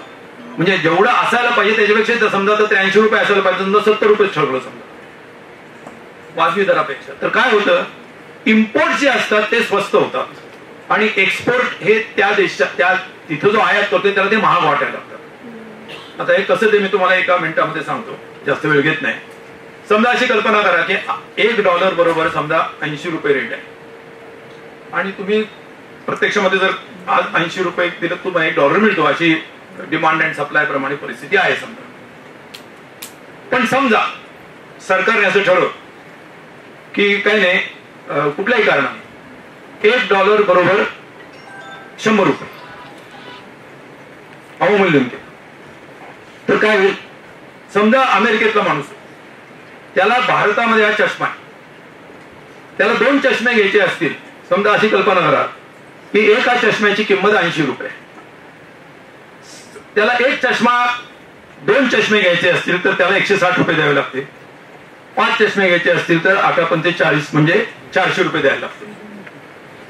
आता जर समजा रुपयाचं अवमूल्यन झालं तर त्याला एका $1च्या बदल्यामध्ये किती रुपये मिळणार? आता पूर्वी 80 रुपयेच मिळत होते, आता त्याला एका $1च्या बदल्यात 100 रुपये मिळणार आहेत. म्हणजे त्याच्या हातात रुपयामधलं जास्ती पर्चेसिंग पॉवर येणार आहे एका $1च्या बदल्यात. म्हणजे तो 5 चष्मे घ्यायचे म्हणजे कदाचित 5.5 घेईल, 6 घेईल. म्हणजे निर्यात आपली त्याला स्वस्त वाटेल, आपल्याला निर्यात करायची, त्याला आयात करायची, त्याला त्याची आयात स्वस्त वाटेल, तो जास्ती माल खरेदी करेल. आणि आपण जे आयात करू ते आयात महाग होईल, त्याच्यामुळे आपण आयात कमी करू, ते अवमूल्यनाचा फायदा होतो. पण जर उलट झालं तर काय होईल? आयात स्वस्त वाटायला लागेल आणि निर्यात महाग होईल, कारण त्याच्या दृष्टीने त्याची आयात ही महाग होईल. तर असं होत होतं. त्याच्यामुळे परदेशातला माल इथं फार पटकन येऊ शकत होता. परदेशी मालाची, ब्रिटिश मालाची मोठ्या प्रमाणात आयात होती आणि त्याचा फटका इथल्या बिझनेस मधनं बसत होता. त्यामुळे काँग्रेसची पण मागणी होती, बिझनेसची पण मागणी होती की रुपयाचं हे जे रेट बसवलेलं आहे चुकीचं आहे, याचं अवमूल्यन झालं पाहिजे, डिव्हॅल्युएशन झालं पाहिजे, अशी मागणी होती. कारण ती मागणी भारतातल्या उद्योगपतींची, भारतातल्या बिझनेसच्या लोकांची होती, व्यापाऱ्यांची होती. त्यांच्याकडनं माल स्वस्त येतोय आणि आमच्याकडनं तो महाग जातोय, अशी परिस्थिती निर्माण झालेली आहे. आता या वेळेला ही एका बाजूला मागणी आणि दुसऱ्या बाजूला ब्रिटिशांची बरोबर त्यांच्या देशाच्या सोयीने परिस्थिती होती, व्यवस्था होती. बाबासाहेबांनी याच्याबद्दल अत्यंत बॅलन्स्ड अशी भूमिका घेतली. त्यांनी सांगितलं की रुपयाचं डिव्हॅल्युएशन करायला रुपयाचं मूल्य किती असावं हे ठरवावं एकदा, आणि त्याच्याबद्दल त्यांनी अशी भूमिका मांडली की रुपयाचं डिव्हॅल्युएशन करायला हरकत नाही, परंतु हे बिझनेसमॅन म्हणतायत म्हणून वाटेल तसं केलं तर त्याचा उलटा परिणाम होऊ शकतो. त्याच्याबद्दल त्यांनी सावध केलं. आणि तो परिणाम असा, पुन्हा अर्थशास्त्र थोडं कळलं पाहिजे, की जर रुपयाचं डिव्हॅल्युएशन असं केलं, चुकीच्या अतिरिक्त डिव्हॅल्युएशन जर केलं तर त्याच्यामुळे देशातली महागाई वाढू शकते. आता का वाढू शकते देशातली महागाई? कोणाला काही इम्पोर्ट एक्सपोर्टचं काही पडलेलं नाही, एकदमच महागाई कशी काय वाढायला लागते? तर आता ते सांगायचा मोठा विषय अगदी थोडक्यात सांगतो. त्याचा परिणाम असा होईल की तुम्हाला आयात महाग होणार. आयात महाग होणार म्हणलं तर समजा ही वस्तू आता मला तयार करायची, समजा त्यातल्या 2 गोष्टी मला आयात कराव्या लागतात, तर याची प्रोडक्शन कॉस्ट मध्ये निम्मी समजा आयातीची वस्तू आहे, तर ते मला आयात महाग झाली म्हणजे याची कॉस्ट ऑफ प्रोडक्शन वाढली, म्हणजे कॉस्ट ऑफ प्रोडक्शन वाढली की याची बाजारातली किंमत वाढणार.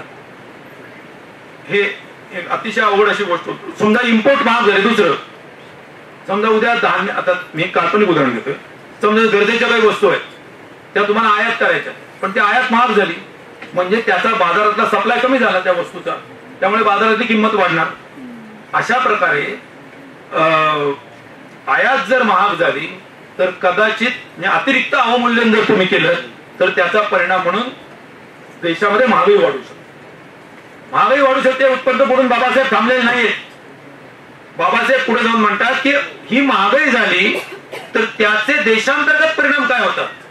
तर ज्यांचं उत्पन्न फिक्स्ड आहे म्हणजे वेज अर्नर्स, म्हणजे त्यांना पगार वेतन मिळतं, ज्यांना मजुरी मिळते, त्यांचं फिक्स्ड असतं उत्पन्न, त्यांचं प्रत्यक्षात उत्पन्न कमी होतं. म्हणजे 100 ते 100 रुपये मिळतात, पण 100 रुपयात मिळणारे वस्तू कमी होतात. म्हणजे एका प्रकारे तुमचं उत्पन्नच कमी झाल्यासारखं आहे. तुम्ही 4 किलो धान्य घेत होता तिथं 3 किलोच मिळायला लागलं 100 रुपयात, तर तुम्हाला तुमचं उत्पन्न कापल्यासारखंच आहे. हे ते सांगितलं त्यांनी. आणि मग ते त्याने फार सुंदर वाक्य त्या पुस्तकात वापरलेलं आहे. ते वाक्य मी त्याचा अर्थ म्हणजे मराठीतला कोट करतो. ते वाक्य असं की रुपयाच्या अवमूल्यनाचे फायदे होतात, बरोबर आहे, परंतु ते फायदे बाहेरून आलेले फायदे नाहीत, तर भारतातल्याच भारतामध्ये एका वर्गाकडून दुसऱ्या वर्गाकडे गेलेले ते फायदे आहेत. म्हणजे बिझनेस क्लास जो आहे त्या बिझनेस क्लासचं उत्पन्न वाढतं, कारण त्याच्यावरती काहीच परिणाम होत नाही. उलट तुम्हाला माहिती आहे की किमती जर वाढत असतील तर समजा उद्या बजेट जाहीर झालं, समजा कुठल्याही कारणाने साखरेचे भाव 1 रुपयाने वाढणार असं जर त्यातनं दिसलं तर चहाचे दर 10 पैशाने वाढतात किंवा 25 पैशाने वाढतात. आता तर पैशात कोणी वाढवत नाही, रुपयातच वाढवतात.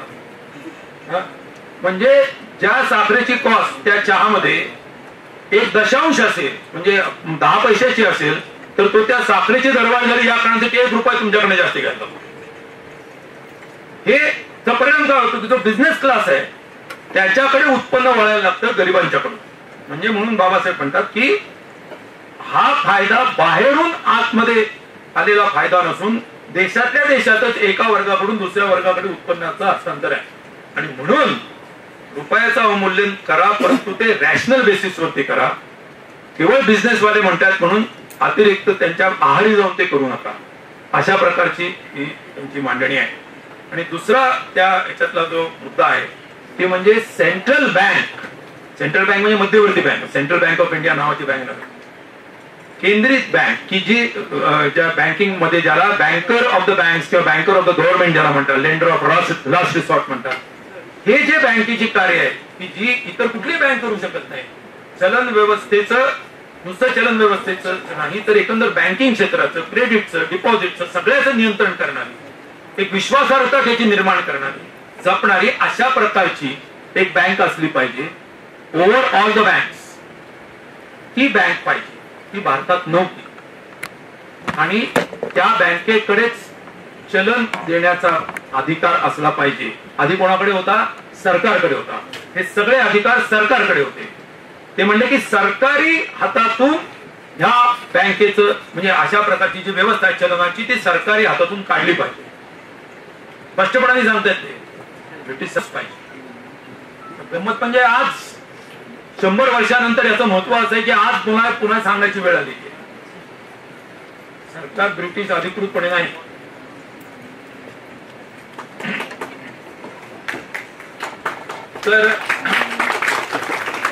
तर या सरकारनी कालचीच बातमी आहे, रिझर्व्ह बँक ऑफ इंडियानी त्यांचे डिव्हिडंड म्हणून आणि त्यांच्या रिझर्व्हचा काही हिस्सा म्हणून 87,000 कोटी रुपये परवा ट्रान्सफर केले गंगाजळी. 87,000 कोटी म्हणजे ऑलमोस्ट 1 लाख कोटी समजा तुम्ही. तर आपल्या सरकारचं जे टोटल टॅक्स इन्कम आहे ते साधारण 25-26 लाख कोटी रुपये आहे. टोटल केंद्र सरकारचा 45 लाख कोटी साधारण रुपयाचं 47 लाख कोटी रुपयाचं बजेट असेल. उरलेलं इतर उत्पन्न आणि फिस्कल डेफिसिट म्हणजे सरकारने घेतलेली कर्ज. तर इतक्या म्हणजे त्याचं प्रमाण मी तुम्हाला सांगतो. इतक्या प्रचंड मोठ्या प्रमाणामध्ये रिझर्व्ह बँकेकडून, आता रिझर्व्ह बँकेचं उत्पन्न काय हो? रिझर्व्ह बँक काय नोटा छापून काय उत्पन्न नाही मिळवत. तर रिझर्व्ह बँक ऑफ इंडिया इतर बँकांकडून चार्जेस, ज्या ज्या सेवा देते ते चार्जेस घेते, काही लोन देते त्याचे इंटरेस्ट घेते, सरकारी रोखे जे विकत घेते त्याच्यावरती त्यांना इंटरेस्ट मिळतं. आणि 87,000 कोटी रुपये तुम्ही जेव्हा ट्रान्सफर करता त्यावेळेला याचा अर्थ एक तर रिझर्व्ह बँक अतिरिक्त उत्पन्न मिळवते आणि ते तुम्ही त्याला मिळवायला भाग पडताय किंवा रिझर्व्ह बँकेकडे जो एक रिस्क बेअरिंग साठी जो त्यांना एक साठा पाहिजे तो त्यांचा तुम्ही कमी करताय.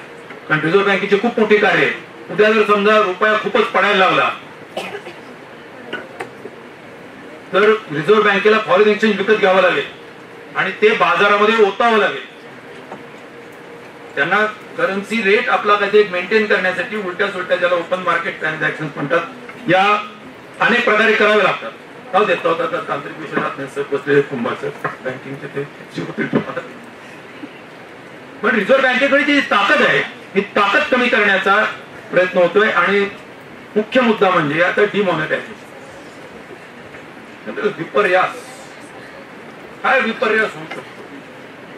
तुम्हाला माहिती की 16 साली 2016 मध्ये 8 नोव्हेंबरला माननीय पंतप्रधानांनी एक घोषणा केली की 500 आणि 1000च्या नोटा रद्द केलेले आहे की ज्या देशातलं 85% चलन होतं ते रद्द केलं. त्याचं समर्थन करतात, त्याच्यावर तुम्ही बोलत नाही. आता तो आता बोलण्याचा विषय नाही. तो काय निर्णय चांगला होता, वाईट होता, काय आसक्त भक्त काय असतील तर म्हणू ते जाऊ दे. त्यातला एक जे होते ते ग्रस्त असं म्हणाले आणि ते डॉक्टर बाबासाहेब आंबेडकरांशी खूप जवळून निगडीत आहेत, त्यांचं नाव मी घेत नाही. ते असं म्हणाले की डॉक्टर बाबासाहेब आंबेडकरांनीच त्यांच्या प्रॉब्लेम ऑफ ग्रुपीमध्ये जे सांगितलेलं आहे त्याच्याशी सुसंगत हा निर्णय आहे. आणि का तर डॉक्टर बाबासाहेब आंबेडकरांनी असं सांगितलंय की दर 10 वर्षांनी डिमॉनिटायझेशन करन्सीचं करावं. मग ज्यांनी हे सांगितलं त्यांनी असं पुस्तक उघडून बघितलं होतं, त्यांनी मला माहिती नाही,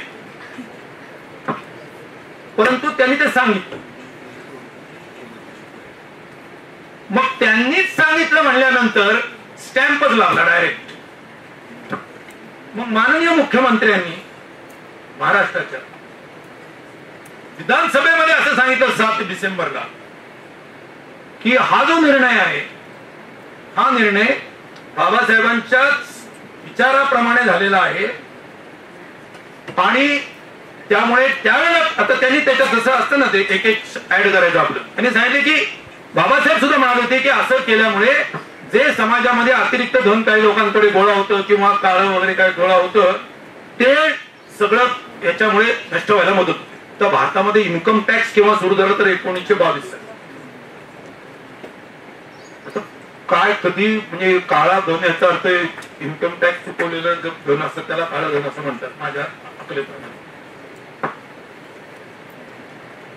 तर हा काळं धन त्यावेळेला त्या पुस्तकाचं वर खाली सगळं असं पान वेगळं करून फाडून कधी काढलं तरी त्याच्यामध्ये 10 वर्षाने असं काय करावं करन्सीचं, पेपर करन्सीचं डिमॉनिटायझेशन असं एक वाक्य एक शब्द काहीच नाही. मग बाबासाहेबांनी काय म्हटलं होतं डिमॉनिटायझेशन काय चालू लागते काय मगाशी मी सांगितलं 1833 की बाबासाहेबांनी सांगितलं की जी कॉइन्स मध्ये करन्सी आहे कॉइन्स मध्ये की ज्या कॉइन्सला लक्षात घ्या आता जेव्हा तुम्ही कॉइन देता 10 रुपयाचं कॉइन दिलं तर तुम्ही 10 रुपये त्या धातूचा काही विचार करत नाही, कागदाचा विचार करता, कागदाच्या किमतीचा. कारण इट इज अ फियाट मनी, त्याला फियाट मनी असं म्हणतात. सरकारी आदेशावरून रिझर्व्ह बँकेची स्थापना होते आणि रिझर्व्ह बँकेनी जो प्रमाणित केलेला, कारण reserve bank of India guaranteed by central government, त्याच्या खाली नोटेवरती लिहिलेलं आहे reserve bank of India guaranteed by central government. तर एका अर्थाने सरकार नावाची एक सत्ता या रुपयाच्या मागे उभी आहे. हा ऍश्युरन्स लोकांना आवश्यक असतो. मी दिलेली प्रॉमिसरी नोट घ्याल का तुम्ही? नाही घेणार, पण सरकार त्याच्या मागे उभे म्हणल्यानंतर लोक घेतात म्हणून त्याला फियाट मनी असं म्हणलं जातं. सरकारी कोणी नाकारू शकत नाही. कोणी नाकारू शकतं का 10 रुपये त्याला घेत नाही मी म्हणू शकतो लोकांनी? नाही म्हणू शकत, because it is a legal tender and Fiat money. Fiat मनीचा प्रकार झाला म्हणजे लीगल टेंडर आहे. तर त्यावेळेला जेव्हा अनेक प्रकारची नाणी आहेत ती नाणी कशी होती त्यावेळेला जे सिल्वर आहे जे सोनं आहे ते प्रत्यक्ष त्या सोन्याचीच एक मूल्य असायचं. म्हणजे उद्या ते वितळवलं आणि बाजारात विकायला गेलं तर ते सोन्याचं मूल्य येतं, चांदीचं मूल्य येतं. आज पेपर फाडून तो जाळला तर त्याचा चहा पण होऊ शकत नाही, लक्षात घ्या. किंवा त्या पेपरला मूल्य नाहीये किंवा आजच्या नाण्याला पण किंमत मूल्य नाही. म्हणजे हा काही दोष नाही सांगत मी. जगातली चलन व्यवस्था पूर्ण बदललेली आहे. 200 वर्षापूर्वी ती वेगळी होती. आता त्यावेळेला अशी जी भारतामध्ये मी सांगितले की पगोदा एक होतं, एक रुपया होतं, एक मोहर होतं आणि अनेक त्यांचे अनेक प्रकारचं मिंट आता आपण म्हणतो मिंट म्हणजे टांगसाळ. आज टांगसाळ कोणाची खासगी असते काही तर. आता काही लोक सरकारी खात्यात काम करून कॉन्ट्रॅक्ट मिळवून बॉन्ड वगैरे विकत घेऊन मिंट चालवतात. तो वेगळा भाग आहे. तसे ते पैसे नोटा छापताचा वेगळा भाग आहे. तो वाक्प्रचाराचा भाग झाला. प्रत्यक्षामध्ये मिंट नाही कोणी चालवू शकत. आज तुम्ही म्हणू शकत नाही आता इथं नाणी पाडून मिळतील तर दुसऱ्या दिवशी जेलमध्ये जा, तसं झालं. मिंट फक्त सरकार चालवू शकतं, म्हणजे रिझर्व्ह बँक ऑफ इंडिया चालवू शकते. पण त्यावेळेला कसं होतं, माझ्याकडे सोनं आहे मी जाणार त्याची नाणी पाडून दे रे, चांदी याची नाणी पाडून दे रे, खाती होत. आणि मग ती स्टँडर्ड आहे की नाही ते राजाने बघायचं, तो काय खोटेपणा करतो का बघायचं, हे बघायचं. म्हणजे त्याच्यात स्टँडर्ड राहतं का नाही राजाचं बघायचं काम असायचं त्यावेळेस. त्याला खाजगी मिनिट असायच्या त्यावेळेला. अशा खाजगी मिनिट्स मधून त्याचं स्टँडर्डायझेशन पुरेसं झालेलं नाहीये किंवा ज्याच्यात काही वर खालीपणा आहे, अशी सगळी नाणी कॅन्सल करून भारतामध्ये एक सत्ता निर्माण केल्यानंतर ब्रिटिशांनी पहिल्यांदा ईस्ट इंडिया कंपनीने जेव्हा त्याचं एक नाण्यामध्ये रूपांतर केलं त्यावेळेला जे डिमॉनिटायझेशन झालं त्याच्याबद्दल बाबासाहेब बोलतायत. आणि इथं जे बोलतायत वारसा असलेले लोक असतील कोणी, ते इथं जे बोलतायत ते काय सांगतायत की बाबासाहेबांच्या विचाराप्रमाणे डिमॉनिटायझेशन झालं. काय सांगतात म्हणजे विपर्यास हा शब्द वापरलेला बहुतेक मला वाटतं तुम्ही या उद्देशूनच वापरला असं मत. बाबासाहेबांचा जो आर्थिक सिद्धांत दुसरा आहे याच्याबद्दल फारसं बोललं जात नाही. 10-15 मिनिटं चालेल ना? मला दुसऱ्या एका त्यांच्या सिद्धांताबद्दल 2 मुद्द्यांबद्दल फक्त बोलायचंय. एक म्हणजे बाबासाहेबांनी 1947 साली, आपल्याला बाबासाहेबांनी भारतीय घटनेचे शिल्पकार वगैरे आपण विशेषण वापरतो ते बरोबरच आहेत म्हणजे, परंतु बाबासाहेबांनी 1947 साली लिहिलेली जी डॉक्युमेंट आहे, ही घटना जी आपली उपलब्ध आहे ती घटना समितीने निर्माण केलेली घटना आहे की ज्याच्या ड्राफ्टिंग कमिटीचे प्रमुख डॉक्टर बाबासाहेब आंबेडकर. ते सगळ्यात अवघड काम होतं ते त्यांनी केलं. पण आपल्याला असं वाटतं का की डॉक्टर बाबासाहेब आंबेडकरांना ही घटना सुचली आणि त्यांनी लिहिली आणि सगळ्यांनी मान्य केली? घटना समिती हे पॉलिटिकल बॉडी आहे, त्याच्यामध्ये सगळ्या विचाराचे सगळ्या वर्गाचे लोक आहेत. ते जमीनदारांचे प्रतिनिधी आहेत आणि रात्र तेच जास्ती असणार, भांडवलदारांचे आहेत, 4-2 कोणी समाजवादी विचाराचे असतील, काही मध्यममार्गी असतील, काही डॉक्टर बाबासाहेब आंबेडकरांचे सारखे असतील. हे सगळे मिळून घटना समिती होती. म्हणून तर त्याला पॉलिटिकल बॉडी आहे ना, म्हणून तर ती प्रातिनिधिक होते, ते काही चर्चा मंडळ नाहीये. त्याच्यामुळे तिथं सगळ्यांना मान्य होईल असं डॉक्युमेंट करायला पाहिजे. मग ते अर्थातच सगळे बाबासाहेबांच्या विचाराचं असेल का? अर्थातच असणार नाही, असूच शकणार नाही. नाहीतर मग बाबासाहेबच पंतप्रधान झाले असते ना, किंवा ते म्हणजे सगळं राज्य त्यांच्याच हातात आलं तर नाही ना. एक कॉमन मिनिमम ज्याला आपण म्हणतो, कॉमन मिनिमम काहीतरी काढायला लागतो, त्याच्यात तर ती घटना बनली. त्याच्यात बाबासाहेबांनी जेवढं काही प्रोग्रेसिव्ह ढकलता येईल तेवढं नक्कीच त्यांनी टाकलेलं आहे. जे काय आहे त्याचं खूपसं श्रेय त्यांचंच आहे, मान्य आपल्याला. परंतु त्यांच्या मनात काय घटना होती याच्याबद्दल एक डॉक्युमेंट उपलब्ध आहे आणि ते फारसं कोणालाच माहित नसतं. आणि हे व्हॉट्सअपवरती कळलेला मेसेज नाहीये बरं का. डॉक्टर बाबासाहेब आंबेडकरांच्या कलेक्टेड वर्क्स मध्ये आहे आणि गेली 75 वर्षाने 80 वर्ष आहे, त्याच्यामुळे त्याच्यावर विश्वास ठेवा. म्हणजे हे व्हॉट्सअप युनिव्हर्सिटीचा प्रॉडक्ट नाहीये आणि कुठल्या IT सेलचा पण नाहीये. तर 1947 साली स्टेट्स अँड मायनॉरिटीज नावाचा त्यांचा एक ग्रंथ आहे की ज्याच्यामध्ये त्यांनी शेड्यूल्ड कास्ट फेडरेशनच्या नावाने, म्हणजे त्यांना या संस्थेच्या वतीने द्यायची आवडलं नसेल, त्यांना इंडिपेंडंट लेबर पार्टीच्या वतीने देणं आवडलं असतं, पण त्यांना 1942 सालाच्या त्या घटनाक्रमामध्ये इंडिपेंडंट लेबर पार्टीच्या ऐवजी त्यांना शेड्यूल्ड कास्ट फेडरेशन स्थापन करून त्याचं प्रतिनिधी म्हणून यावं लागलं नाईलाजाने भारतातल्या सगळ्या जातीय धार्मिक समीकरणामध्ये. असू द्या. तर त्यांनी एक डॉक्युमेंट दिलं आणि त्यांनी त्याच्यामध्ये त्यांच्या मनातली जी घटना आहे मित्रांनो ती आर्टिकल बाय आर्टिकल लिहिलेली आहे. म्हणजे आर्टिकल नंबर 1 प्रिएम्बल जे आज आपण म्हणतो ते प्रिएम्बल खूपसं जसं तसं जरी नाही तरी खूपसं त्याच्यात त्यांनी लिहिलेलं आहे. देशाचं नाव पण त्यांनी जाहीर केलं, युनायटेड स्टेट्स ऑफ इंडिया असं त्यांनी नाव सांगितलेलं आहे देशाचं. आणि प्रत्येक कलम, आणि त्यामध्ये मला सांगायचा मुद्दा असा, त्याच्यामध्ये त्यांनी भारताच्या नवीन सरकारची आर्थिक नीती काय असावी याच्या सूचना नाहीये, घटनेतल्या तरतुदी म्हणून लिहिलेलं आहे. आणि त्यांच्यात त्यांनी असे लिहिले की मी हे घटनेचा भाग म्हणून का सुचवतोय, तर देशामध्ये येणाऱ्या कुठल्याही सरकारला हा आर्थिक कार्यक्रम देशाचा पायाभूत आर्थिक कार्यक्रम म्हणून राबवता यावा आणि त्यांना त्याच्यात बदल पण करता येऊ नये, म्हणजे मूलभूत स्वरूपात बदल करता येऊ नये. आणि काय मांडले त्याच्यामध्ये त्यांनी, नेहरूंनी 1955 साली आवडीचा जो प्रबंध म्हणतात काँग्रेसचा डेमोक्रेटिक सोशलिझमचा, तो जो त्याच्यातले जे सगळे मुद्दे आहेत public sector led growth, commanding Heights of economy, हे सगळं डॉक्टर बाबासाहेब आंबेडकरांनी 1947च्या त्यांच्या ग्रंथामध्ये लिहिले की सगळे पायाभूत उद्योग सरकारी मालकीचे असावेत. LICचं खासगीकरण 1955 मध्ये झालं. बाबासाहेबांनी 1947 साली लिहिले की संपूर्ण इन्शुरन्स उद्योग हा सरकारी मालकीचा असला पाहिजे. त्यांनी लिहिले सर्व शेत जमीन तिचं राष्ट्रीयकरण केलं पाहिजे. कम्युनिस्ट पण म्हणत नव्हते त्यावेळेला, म्हणजे कम्युनिस्ट काही कमी होते असं मला म्हणायचं नाहीये, कारण मी कम्युनिस्ट आहे त्याच्यामुळे मी तसं म्हणू इच्छित नाही. परंतु सांगायचा कार्यक्रम असा की कम्युनिस्टांनी सुद्धा सावधपणाने सांगितलं होतं की जो कसणार आहे त्याला जमीन दिली पाहिजे.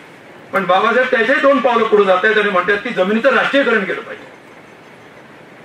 इतका रॅडिकल कार्यक्रम, आणि त्याची कसणी कशी केली पाहिजे त्याच्याबद्दलचे त्यांनी काही तपशील लिहिले. बरेच आता मी सगळे तपशील सांगत नाही. आणि त्यांनी सांगितलंय हा समाजवाद आहे. क्लिअर सोशलिझम या शब्दाने सांगितले, परत हा समाजवादाला त्यांनी नाव दिलंय, हा स्टेट सोशलिझम आहे. आणि बाबासाहेबांनी नुसतं ते लिहिलेलं नाहीये की एक मागणी पत्र देतो ना आपण, काही कामगार देतात आम्हाला 10,000 रुपये वेतन वाढ द्या, 40,000 रुपये पेन्शन द्या, असं काहीतरी मनाला आलं काहीतरी चित्र रंगवलं असं नाही होते. त्यांनी प्रत्येक मागणीचं सैद्धांतिक व्यावहारिक स्पष्टीकरण देणारे पाण्याच्या पानं लिहिले. हे डॉक्टर बाबासाहेब आंबेडकरांचे आर्थिक राजकीय विचार आहेत.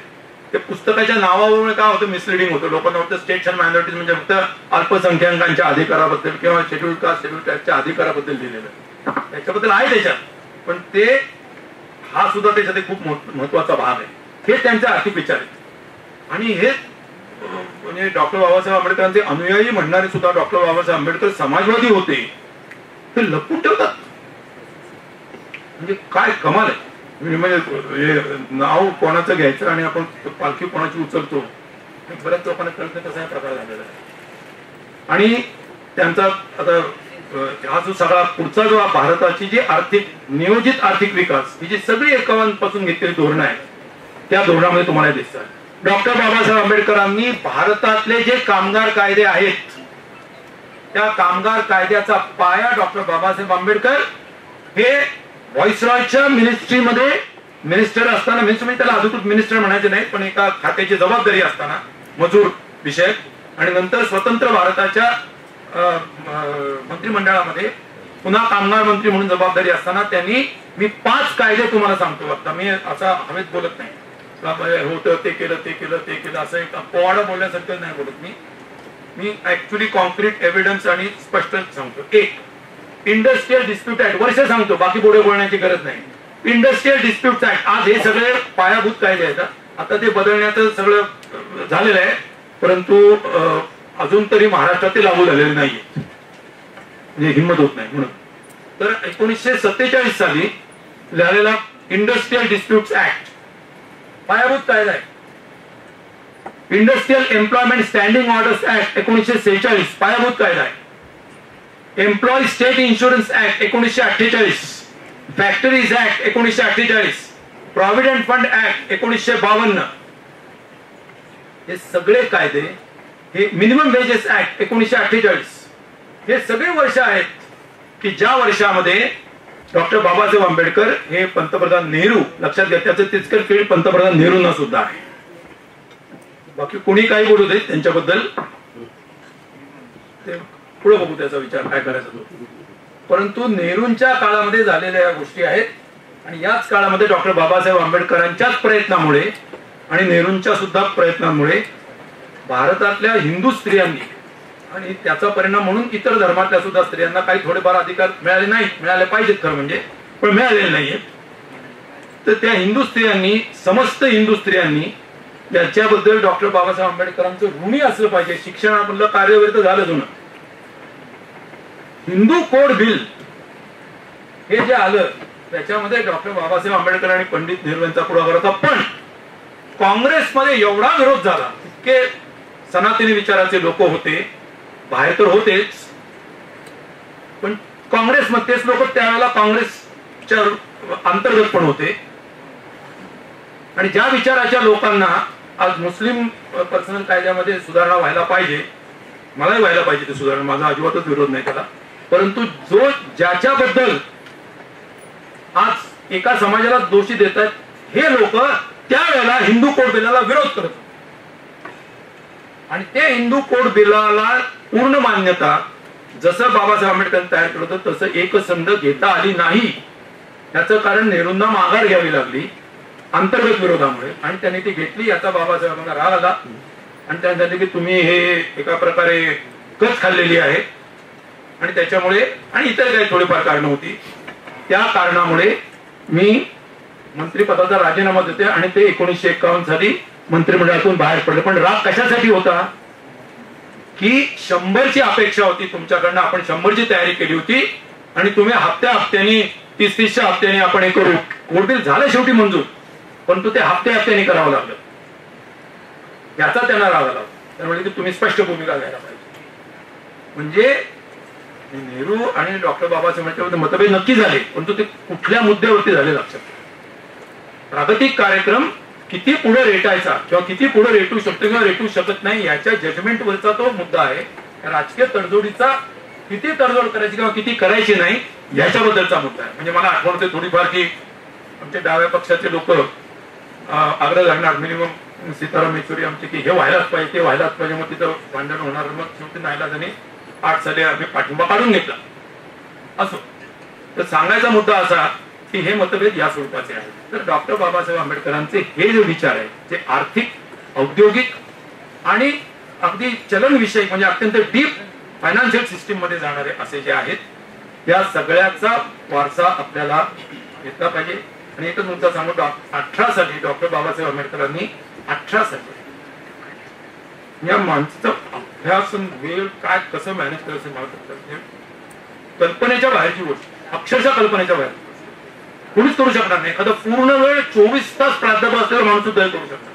हे इकडे मूकनायक पण चालवत आहेत, इकडे अस्पृश्यता विरोधी परिषदा पण घेत आहेत, इकडे साऊथ बोरो कमिशन समोर साक्षी पण देत आहेत, तिकडे लेख पण लिहित आहेत, परिषदा घेत आहेत, इकडे हे पण चालू आहे. मग काय त्याच्या दिवसाचे 48 तास होते. एनिवे, स्मॉल होल्डिंग्स आपल्या इथं ऍव्हरेज शेत जमिनीचा जो आकार आहे एका मालकाचा तो आज 1.5 हेक्टर आहे. त्यावेळेला थोडा जास्ती होता, परंतु सिंचन ही व्यवस्था नव्हती, काही नव्हतं. तर त्याचे प्रॉब्लेम्स काय आहेत आणि शेतीसाठी काय केलं पाहिजे त्या छोट्या शेतकऱ्यासाठी. Problems of small holding in India 1918 साली लिहिलेले आहे. त्याला पण आता किती झाली 106 वर्ष पूर्ण झाली. तर हे सुद्धा तो आर्थिकच विषय आहे. तर असो, तर बरेचसे आज शेतीविषयक जे कार्यक्रम आहेत, अनेक योजना याची बीज तुम्हाला त्याच्यामध्ये दिसू शकतात पाहायचं ठरवलं तर एवढं आता बरंच मी बोललोय, अजूनही काही बोलता येईल, परंतु शेवटी काही वेळेची पण मर्यादा आहे आणि हा विषय थोडा अधिक तांत्रिक होत जाईल. काही प्रमाणात तो झालेलाच आहे, तो टाळता येणं शक्यच नव्हतं. पण मला असं वाटतं की ज्या माणसांनी इतकी वर्ष इतक्या तांत्रिकतेमध्ये जाऊन पुन्हा अगदी सोपे संदेश आणि अत्यंत तीव्र अशी आंदोलनं अगदी मनुस्मृती जाळण्यापर्यंत केली, इतकी रेंज ज्यांची मोठी आहे, त्या माणसाबद्दल बोलताना आपण थोडस आपल्या डोक्याला ताण झाला. 2 केस डोक्याचे गळून पडले, माझे काही त्याच कारणामुळे पडले तसं नाही, थोडेफार तरी पडले त्याच कारणामुळे. तर कारण आमच्या बरोबर मार्क्स पण आहे अजून एक असंच एक माणूस, ते दोन्ही घेऊन जायचे बरोबर. तर या निमित्ताने थोडंसं विचार मंथन झालं तर ते चांगलं आहे. मला असं वाटतं की संधी आपल्याला रोहिदास जाधव त्यातून कुंभारसर आणि अशा मंडळींनी दिलेली आहे, त्याच्याबद्दल मी सगळ्यात त्यांचे आभार मानतो आणि आपली रजा घेतो. काही प्रश्नोत्तर असतील तर मग अमूल्य नाम संदर्भातून आपण बोलतो. हो हो, भारताच्या दृष्टीनं आता आपण शेतीविषयी आपले बरेचसे प्रॉडक्ट गहू, तांदूळ, साखर नाही बोलतो आणि कांदा माहिती कांदा आपण निर्यात करतो. बरोबर, कांद्यावर आता निर्यात बंदी घातलेली आहे. हा विषय महत्वाचाच आहे. आणि त्याचबरोबर इंडस्ट्रियल प्रॉडक्ट आपण परचेस करतो परदेशातून, त्याचबरोबर टेक्नॉलॉजी जी परचेस करतो त्या संदर्भातून जो मगाशी विषय मांडला या संदर्भातून आपण थोडंसं विश्लेषण करावं असं मला वाटतंय. पर्टिक्युलर शेतीचे प्रॉडक्ट आहे जे आपण भारत देश सरकार ज्या पद्धतीनं हाताळते त्या पद्धतीचं ते हाताळल्यामुळे काय होतंय हे आपल्याला लोकांना जाणून घेणं नाही. तर बरीचशी मुलं शेतकऱ्यांची मुलं आहेत हो. आणि त्यामुळे हे विषय मी तुमच्यासमोर मांडले. असं आहे की हा आयात निर्यात धोरणाचा प्रश्न आहे. म्हणजे मूल्यांपेक्षा सुद्धा आता आयात निर्यात धोरणाचा प्रश्न आहे. त्याचं उत्तर देतो मी. म्हणजे मुळात सांगतो की हा विषय आता आपण आयात निर्यात धोरण या विषयावरती बोलतोय. आयात निर्यात धोरण शेतीविषयक जे आहे त्याच्यामध्ये आपल्याला असं दिसतंय की शेतीमाल जो आहे त्या शेतीमालाचं उत्पादन हे जागतिक स्पर्धेमध्ये टिकलं पाहिजे. आणि जागतिक स्पर्धा म्हणजे मूळ आंतरराष्ट्रीय सूत्र काय ते सांगतो, मग भारताच्या धोरणाबद्दल येतो. जागतिक सूत्र असं आहे 1995 साली जागतिक व्यापार संघटनेचं कार्य सुरू झाल्यानंतर की अर्थ म्हणजे तुमचा ऍग्रिकल्चर असेल किंवा औद्योगिक उत्पादन असेल किंवा तुमचे इंटेलेक्च्युअल प्रॉपर्टी ज्याला म्हणतात बौद्धिक स्वामित्व अधिकार, म्हणजे सगळ्याचं एकच संध अशा प्रकारची जगाची अर्थव्यवस्था झाली पाहिजे. कुणी कुठे निर्यातीवरती बंदी नाही, आयातीवरती बंदी नाही, आयात कर फारसे किरकोळ स्वरूपात सोडले तर नाही, कुणी कोणाला अडवायचं नाही. अशा मुक्त, जसं पुण्याहून साताऱ्याला किती माल जाऊ शकतो येऊ शकतो तसं सगळ्या देशांमध्ये जाऊ येऊ शकला पाहिजे, अशा प्रकारची व्यवस्था असावी. अशा प्रकारचे जागतिक व्यापार संघटनेचं सूत्र. तर ते बरोबर आहे का चूक आहे हा आता चर्चेचा मोठा विषय आहे, पण त्यात मी जात नाही. त्याच्यामध्ये शेतीविषयक सुद्धा निर्यात आयात अशीच मुक्तपणे झाली पाहिजे आणि ती झाली तर भारतीय शेतकऱ्यांचा नव्हे तर जगातल्या शेतकऱ्यांचा फायदा होईल असा एक दावा आहे. आता आयात निर्यात धोरण भारताने त्या या जागतिक व्यापार संघटनेचे जे अपेक्षित सूत्र आहे त्याच्याप्रमाणे ठेवावं का ठेवू नये असा आता आपला चर्चेचा विषय. याच्यामध्ये मला सरकारचं धोरण आणि परिस्थिती याच्याबद्दल मला जे निवेदन करायचं ते असं की शेती ही व्यवस्था अशी आहे की जिचं जागतिक पातळीवरती समानीकरण होऊ शकत नाही. पहिली गोष्ट लक्षात. आता मी जर म्हणलं की या हॉलमध्ये आपण बसलेलो आहोत, आता हा हॉल असाच्या असा US मध्ये असू शकतो, कुठल्याही देशात असू शकतो. म्हणजे या अशा ज्या व्यवस्था आहेत, कारण यातल्या वस्तू इथे येऊ शकतात, बाहेर तयार होऊ शकतात, खुर्च्या येऊ शकतात, माईक येऊ शकतो, काय साऊंड सिस्टीम येऊ शकते, साऊंड प्रूफिंग होऊ शकतं, सगळं होऊ शकतं. म्हणजे आपण तुलना करू शकतो. मी जर इथं गाणं गायलं आणि कुठेतरी US मध्ये गाणं गायलं तर तुम्ही तुलना करू शकता, कारण बाकी अकॉस्टिक्स आणि सगळ्या गोष्टी सारख्या आहेत. पण शेतीच्या बाबतीत होऊ शकेल का असं? पण शेतीचं सर्व उत्पादन म्हणजे किती तुम्ही इरिगेशन द्या, काय वाटेल ते द्या, शेवटी तो एक जैव पदार्थ आहे. आणि जैविक निर्मिती जी आहे ती जैविक निर्मितीमध्ये नैसर्गिक घटक, याच्यामध्ये हवामान, त्याच्यामध्ये तुमची जमीन, त्याच्यातले घटक हे सगळे तुमच्या नियंत्रणाच्या बाहेरचे घटक आहेत. आणि जेवढे तुम्ही ते नियंत्रित करण्याचा प्रयत्न कराल तेवढं ते जास्त पर्यावरण हानिकारक होऊ शकतं. म्हणजे तुम्ही बायोसिस्टमच जगाची चेंज करू शकाल. उद्या नवीन काहीतरी व्हायरस, जंतू काय वाटेल ते तयार होतील, नवीन प्रजाती तयार होतील. त्याच्यामुळे तुम्ही एका लिमिटच्या बाहेर त्याच्यात हस्तक्षेप पण करू शकत नाही. आणि विशेषतः भारतामध्ये जर तुम्ही आलात तर भारतामध्ये शेत जमिनीमध्ये सिंचित जमीन फक्त 28%, महाराष्ट्रामध्ये 18%. 70,000 कोटी कुठेतरी जायचं झालं पाहिजे, आता नाही सॉरी आधी. तर त्यामुळे ही मुळामध्ये सिंचित व्यवस्थाच आपली छोटी आहे. शेती आपल्या इथं शेतमालाचा शेत जमिनीचा ऍव्हरेज लँड होल्डिंग 1.5 हेक्टर आहे. तिथं अमेरिकेमध्ये 250 हेक्टर आहे ते. आता काय तुम्ही तुलना, तिथं विमानातून औषध फवारणी करतात, तिथं शेत बघायला जायचं असेल तर ते ड्रोन पाठवतात. आता म्हणजे ड्रोन मधनं सगळं शेती बघतात. आता आपल्या इथं ड्रोन पाठवला तर 2-3 गावं आपण बघू शकतो, तिथं 4-5 गावं होतील एवढे एक शेत असते. आता अशा परिस्थितीमध्ये तिथे कंपन्या शेती करतात आणि पुन्हा या सगळ्या शेती कंपन्यांना सरकारचे प्रचंड सबसिडीज वेगवेगळ्या नावाने दिल्या जातात. अशा परिस्थितीमध्ये भारतातल्या शेतीमालाची तुलना डायरेक्टली तुम्ही तिथल्या शेतीमालाचे उत्पादन खर्चाशी करू शकत नाही. बरं समजा नाही करू शकत तरी सुद्धा काहीतरी तुम्ही मारून मुटून काही गोष्टींबाबत केली. अरे पण मग तेवढ्याला पुरून उरून जर आमच्या साखर उत्पादकांनी म्हणजे ऊस उत्पादक आणि साखर कारखान्यांनी किंवा कापूस किंवा जे कोण इतर उत्पादक असतील, कांदा असेल, त्यांनी समजा जागतिक पातळीवरच्या बाजाराच्या कंडिशनमुळे का होईना पण निर्यातीची शक्यता भारतातून निर्माण झाली त्यांना, तर तुम्ही केवळ शहरातल्या 4 लोकांच्या डोळ्यात कांद्याने आसू येतील म्हणजे राज्यकर्त्यांच्या येतील म्हणून दिल्लीमध्ये आले ते एकदा तसे. त्याच्यामुळे शेतकऱ्यांच्या संसारामध्ये माती घालणार हे चाललेलं आहे. म्हणजे चुकून निर्यातीची संधी आली, म्हणजे चुकून जर उत्पादन व्यवस्थित झाले आणि बाहेर पण मागणी आहे, चला आता निर्यात करूया म्हणलं की आलंच चौकीदार, नाही जायचं पुढे, अशी परिस्थिती आहे. आणि ही माझ्या मते हे धोरण योग्य नाही. शेतकऱ्यांना म्हणजे आणि खरंच आहे, म्हणजे दुसरं एक सांगतो की शहरातल्या मध्यम वर्गाचं फार कौतुक झालेलं आहे जास्ती. आम्ही भत्ता पण मिळतो, तो मिळाल्यानंतर तुम्हाला टोमॅटो थोडे महाग मिळाले, थोडा कांदा महाग मिळाला, तर त्याची तक्रार करणं हे मला स्वतःला म्हणत नाही. मध्यम वर्गात जरा कारण बोलणारा वर्ग आहे ना, लिहितो आणि कधीतरी पुरोगामी चळवळीच्या लोकांना त्यांचा मोह पडतो, त्यांचं आपण बोलावं. आणि मला स्वतःला मान्य नाही, शेतकरी उत्पादक जर जगला नाही तर ग्राहक कसा काय करतो? तो ग्राहक नाही का? तो ज्या ज्या गोष्टीचा ग्राहक आहे त्याला त्या गोष्टी केवढ्याला मिळतात त्याचा आपण विचार केला का? शेतकरी ज्या गोष्टीचा ग्राहक आहे, आता एक साधा प्रश्न सांगतो, जीएसटीचा प्रश्न. मी जर समजा एक कारखानदार आहे आणि मी जर काही वस्तू विकत घेतल्या, मी जर माझ्या कारखान्यासाठी घेत असेल आणि माझा जीएसटी नंबर देऊन जर मी त्या घेतल्या, तर मला जर समजा मी 100 रुपयाला वस्तू विकत घेतली आणि त्याचा समजा मी 20 रुपये टॅक्स दिलेला आहे, म्हणजे 80 किंमत 20 रुपये जीएसटी दिला, मी 100 रुपयाला वस्तू विकत घेतली. आता मी जेव्हा माझा माल तयार करेन आणि त्याच्यामध्ये मी व्हॅल्यू ऍडिशन करेन, समजा मी 150 रुपयाला एक वस्तू विकली, तर मी जो 100 रुपयावरती जो टॅक्स दिलेला आहे 20 रुपये, त्या 20 रुपयाचा परतावा ऍडजस्टमेंट मी 150 रुपयावरती जो टॅक्स भरणं लागतो सरकारला त्याच्यातून ऍडजस्टमेंट होणार. कारण 150 रुपयावरती समजा जर मला 30 रुपये टॅक्स देय असेल तर 20 रुपये मी ऑलरेडी दिलेला आहे, त्याची वजावट त्याच्यातून होणार.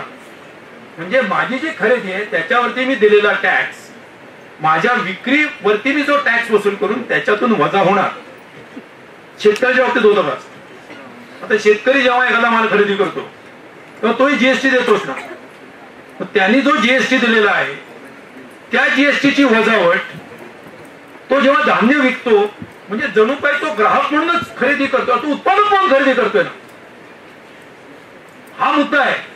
म्हणजे जीएसटीचा कायदा हा अशा पद्धतीने आहे की ज्याच्यामुळे शेतकरी हा उत्पादक म्हणून तो कर भरतोय हे त्याला कुठं मान्यता नाही. मग माझी अशी माझा असं म्हणजे जास्त तुम्ही विचारलेल्या प्रश्नाच्या बाहेर जाऊन बोलतोय मी. म्हणजे परीक्षेत 10 मार्काचा प्रश्न विचारल्यानंतर 20 मार्काचं उत्तर दिलं, पण ठीक आहे, हरकत नाही. अशा वेळेला मास्तर खुश होतात, तुम्ही व्हाल असे मला आहे. तर मला म्हणायचं की शेतकऱ्याला उत्पादक म्हणून तुम्ही त्याला तुम्ही टॅक्स भरल्याची पावती दाखवावी. त्याला सरकारने ते भले त्याच्या अकाउंट मध्ये तुम्ही तो शेतीमाल त्यांनी कुठे विकला त्याच्यात त्याला नाही दाखवताना, पण त्या शेतीमालावरती नाही तरी टॅक्स लावतो. मी शेतीमाल शेतकरी म्हणून जर मी टॅक्स भरलेला असेल एखाद्या खरेदीवरती तर त्याचा डायरेक्ट रिफंड मला मिळाला पाहिजे, डायरेक्ट रिफंड मिळाला पाहिजे. एनिवे शेतीच्या दृष्टीने एक प्रो ऍग्रिकल्चर आणि किती विदीर्ण परिस्थिती आहे. 44% लोक शेती करतात भारतामध्ये आणि त्यांचा राष्ट्रीय उत्पन्नातला वाटा फक्त 14%. कशामुळे? आणि घटत चाललेला आहे. शेतीतले लोक कमी होणं हे योग्यच आहे, कारण ती खोटी एम्प्लॉयमेंट आहे, त्याच्यामध्ये डिस्गाइज्ड अनएम्प्लॉयमेंट आहे, लपवलेली बेरोजगारी आहे. पण लोक जात आहेत कुठं? स्पर्धा परीक्षेला. पुण्यामधून 1 लाख रुपये फी भरायला शेतजमिनीचा तुकडा विकून तुम्ही कुठे जाणार आहेत? मला माहिती आहे तुम्ही पुण्याला येणार आहे, स्पर्धा परीक्षा करतो म्हणून सांगणार, इथे 1 लाख रुपये फी भरणार, कोणतरी घरी कर्ज काढणार, 7 अटेम्प्ट देणार, 3 वर्ष आयुष्यातली जाणार. हे 90% मुलांच्या बाबतीत होतं. कशामुळे? वेडी नाही, दुसऱ्या कुठल्या काही शक्यताच नाहीत ना काही होण्याची. एकच आशा, युपीएची जागा, युपीएससीची जागा 1000मागे 1, 999 आलाय. असो, हे सगळं शेतीचं अरिष्ट आहे. आता शेती संदर्भात आपण जी काय आपण चर्चा केली त्या संदर्भात आज टोमॅटो जो आहे त्या टोमॅटोला आज बाजारामध्ये 5 रुपये विक्री येते. जर 5 रुपये त्याची जर विक्री असेल तर त्याने आणलेलं बियाणं, त्यानं घातलेलं खत, त्यानं दिलेलं पाणी आणि त्याने जी काय बाजारामध्ये मार्केटमध्ये आणलेली गाडीचा जर हिशोब केला तर त्या शेतकऱ्यांनी नेमकं काय करायचं या संदर्भात आपण जर बोलला तर फार चांगली गोष्ट होईल. काय करायचं ते आहे संधी, परंतु करावं, परंतु मी काय बोलत नाही, राजकीय बोलत नाही मी. योग्य ते करावं, योग्य तो निर्णय घ्यावे तेवढंच संधी आहे. नाही नाही ते समजा आर्थिक मुद्दा मांडतो, आर्थिक मुद्दा मांडतो, संधीचा काय वापर करावा ते बोलत नाही असं म्हणतो मी. आर्थिक मुद्दा मांडतो. माझं असं म्हणणं आहे की या बाबतीमध्ये भारतामध्ये जो शेतीमाल तयार होतो त्याला 2 प्रकारच्या सर्व्हिसेसची गरज आहे. एक ग्रेडिंग, स्टँडर्डायझिंग आणि प्रोसेसिंग. 2 म्हणण्यापेक्षा 3. त्याच्यामध्ये याच्यासाठी काही एक सामूहिक व्यवस्था, त्याचं स्टोरेज. याच्यासाठी आपल्या इथे स्टोरेज फॅसिलिटी प्रचंड मोठ्या प्रमाणात वाढली पाहिजे. प्रत्येकाच्या घरामध्ये म्हणजे जो वरचा वर्ग आहे त्यांच्या घरात फ्रीज आहे, एअर कंडिशनर आहे, पण शेतकऱ्याचा उत्पादित केलेला माल 6 महिने जर टिकून ठेवायचा म्हणला तर त्याला कोल्ड स्टोरेज मध्ये ठेवणं परवडत नाही, कारण तेवढ्या एक तर जागा उपलब्ध नाहीत आणि त्याची कॉस्ट परवडत नाही. प्रश्न असा आहे की जिथे कमी तिथं सरकार ही भूमिका एका काळात देशात घेण्याचा प्रयत्न होता की सगळ्यांना उच्च शिक्षणामध्ये सगळे व्यवस्थेचे खर्च करून शिक्षण घेणं शक्य नाही, मोफत शिक्षण मिळेल. मग ते उच्च शिक्षणामध्ये सुद्धा तत्व आपण आणलं. त्याच्यामुळेच आपल्यासारख्या संस्था पाटलांनी सुरू केल्या, परंतु त्याला सरकारची नंतर ज्या ग्रँट्स मिळाल्या त्या जर मिळाल्या नसत्या तर या संस्था एवढ्या मोठ्या होऊ शकल्या नसत्या. त्याला सरकारचं प्रचंड मोठं पाठबळ जे आहे ते मिळालं. तसंच सरकारचं पाठबळ शेतकऱ्यांच्या अर्थव्यवस्थेला सकारात्मक पद्धतीनं मिळालं पाहिजे. काही प्रमाणात ते साखर उद्योगाला मिळालं, साखर उद्योगाचं सोनं झालं, नंतर त्याची माती काही लोकांनी त्यांच्या कर्तृत्वाने केली, हा वेगळा भाग आहे. किंवा राष्ट्रीय पातळीवर जे काही धोरणांचं पण त्याला ते कारणीभूत आहे. परंतु का हा फूड प्रोसेसिंग आहे ना, बेसिकली फार्म प्रॉडक्टचं प्रोसेसिंग आहे. प्रोड्युसर प्रोसेसिंग कोऑपरेटिव्ह आहे ती. मग तशी प्रोड्युसर प्रोसेसिंग कोऑपरेटिव्ह काही प्रमाणात कॉटन मध्ये झाली, तशी ह्या जे फळं आहेत त्या फळांच्या क्षेत्रामध्ये होऊ शकते. अमूल सारखं उदाहरण होऊ शकतं, सहकार क्षेत्रामध्ये आहे. परंतु त्याला एक सरकारची एक सकारात्मक भूमिका लागते. एक ब्रँड नेम तयार करणं, त्याचं मार्केटिंग करणं, त्याचं स्टँडर्डायझेशन करणं, त्याचं एक नियमन ज्याला आपण म्हणतो रेग्युलेशन, आणि इंडिव्हिज्युअल लेवलला त्याचं स्टोरिंग करण्याच्या तुमच्या फॅसिलिटीज अत्यंत स्वस्तामध्ये उपलब्ध करून हे जर दिलं आणि त्याच्यासाठी जर खर्च केला तर त्याचे नॅशनल आउटकम प्रचंड पॉझिटिव्ह होते. हे खरं धोरणाची गरज आहे. असो, पण आता ते कोणी करायचं ते आता ती संधी कोणाला द्यायची ते बघा.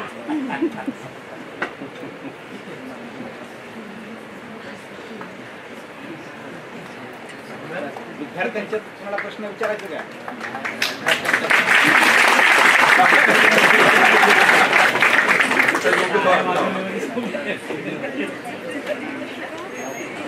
Okay, thank you very much.